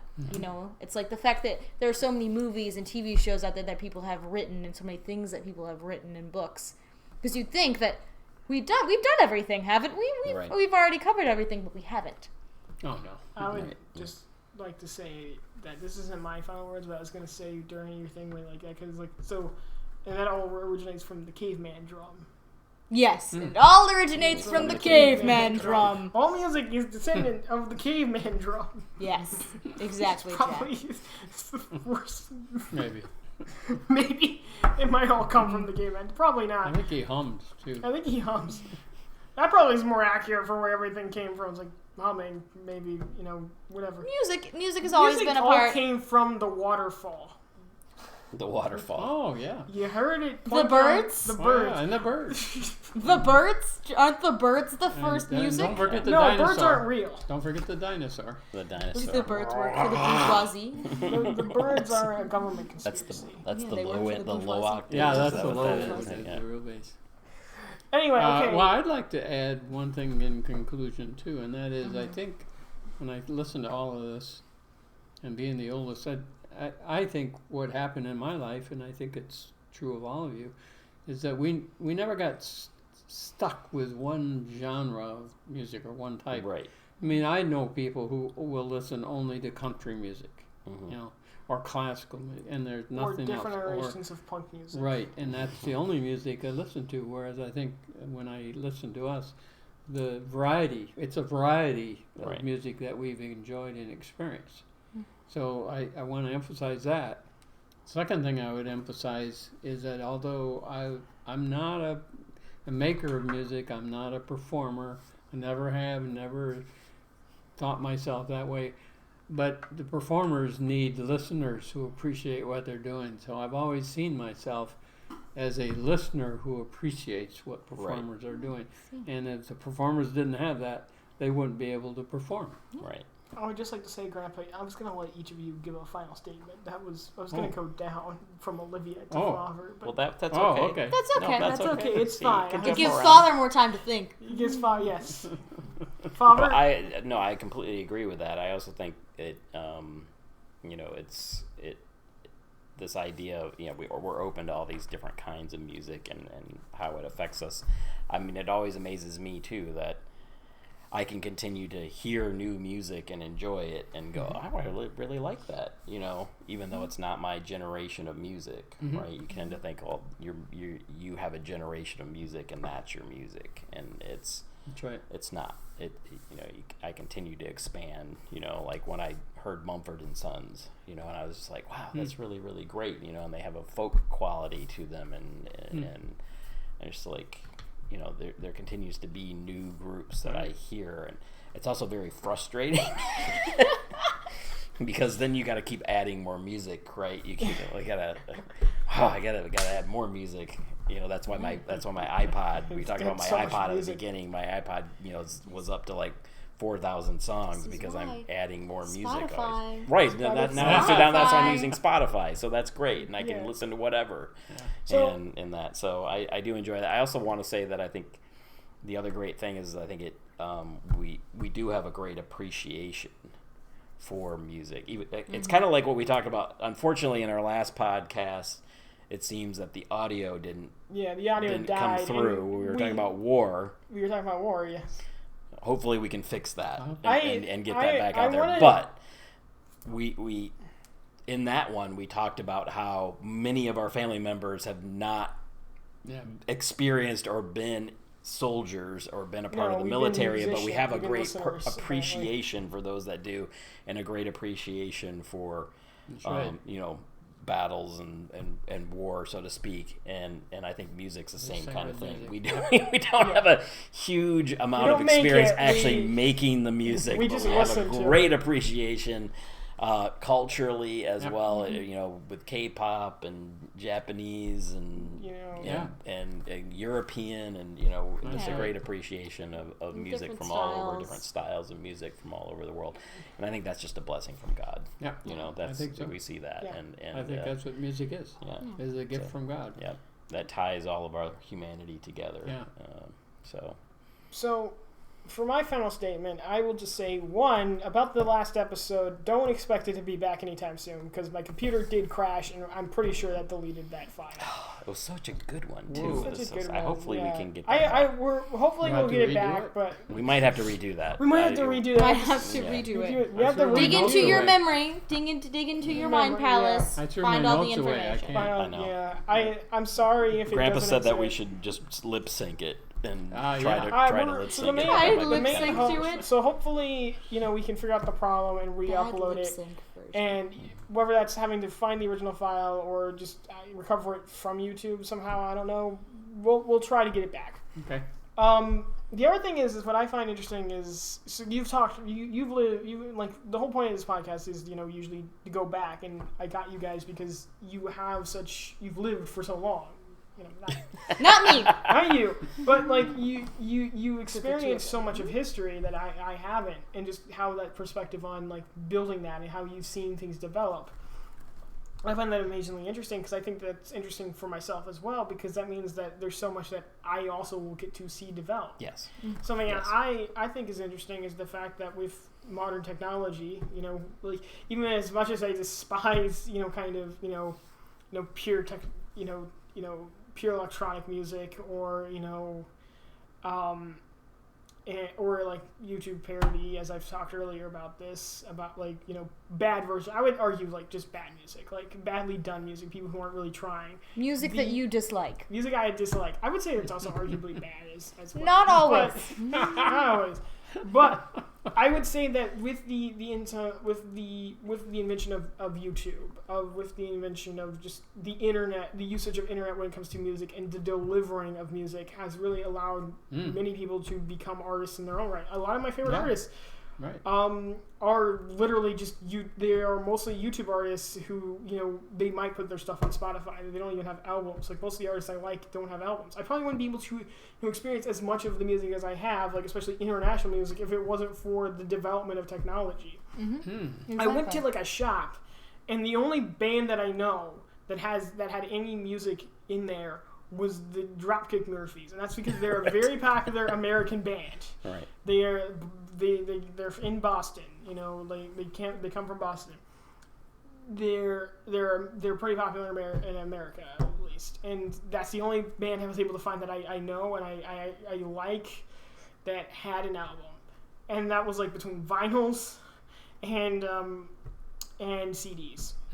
Most of my groups don't have CDs. They mostly they do just use the internet. My favorite like Celtic punk band right now is the Rumjacks.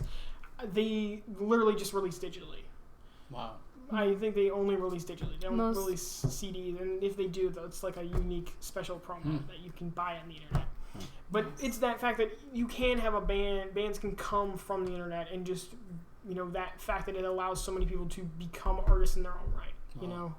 I think it's amazing, as things will lead to new developments in music styles, clashes between old and new, and it's just interesting to see in like a couple of years where music will be next. That's what's amazing and that's what it's amazing about this whole podcast. This is what I really enjoy about doing this podcast is seeing things from a perspective of you guys who have seen so much happen, and just wondering what will happen next, in my generation, We'll see. We'll see. We shall see. We shall see. Anyway, that will be the end of the 4th episode of I almost said my old podcast name. I almost did my video game podcast. This is the 4th episode of Free Gen. This will be the end of it. All right. Thanks for watching. Yeah. Thanks. Olivia, you have to turn it off. It's How? you see the pause button right there. It's over by the play stop recording. Just press that. The gray one, the grayed out one. Click that.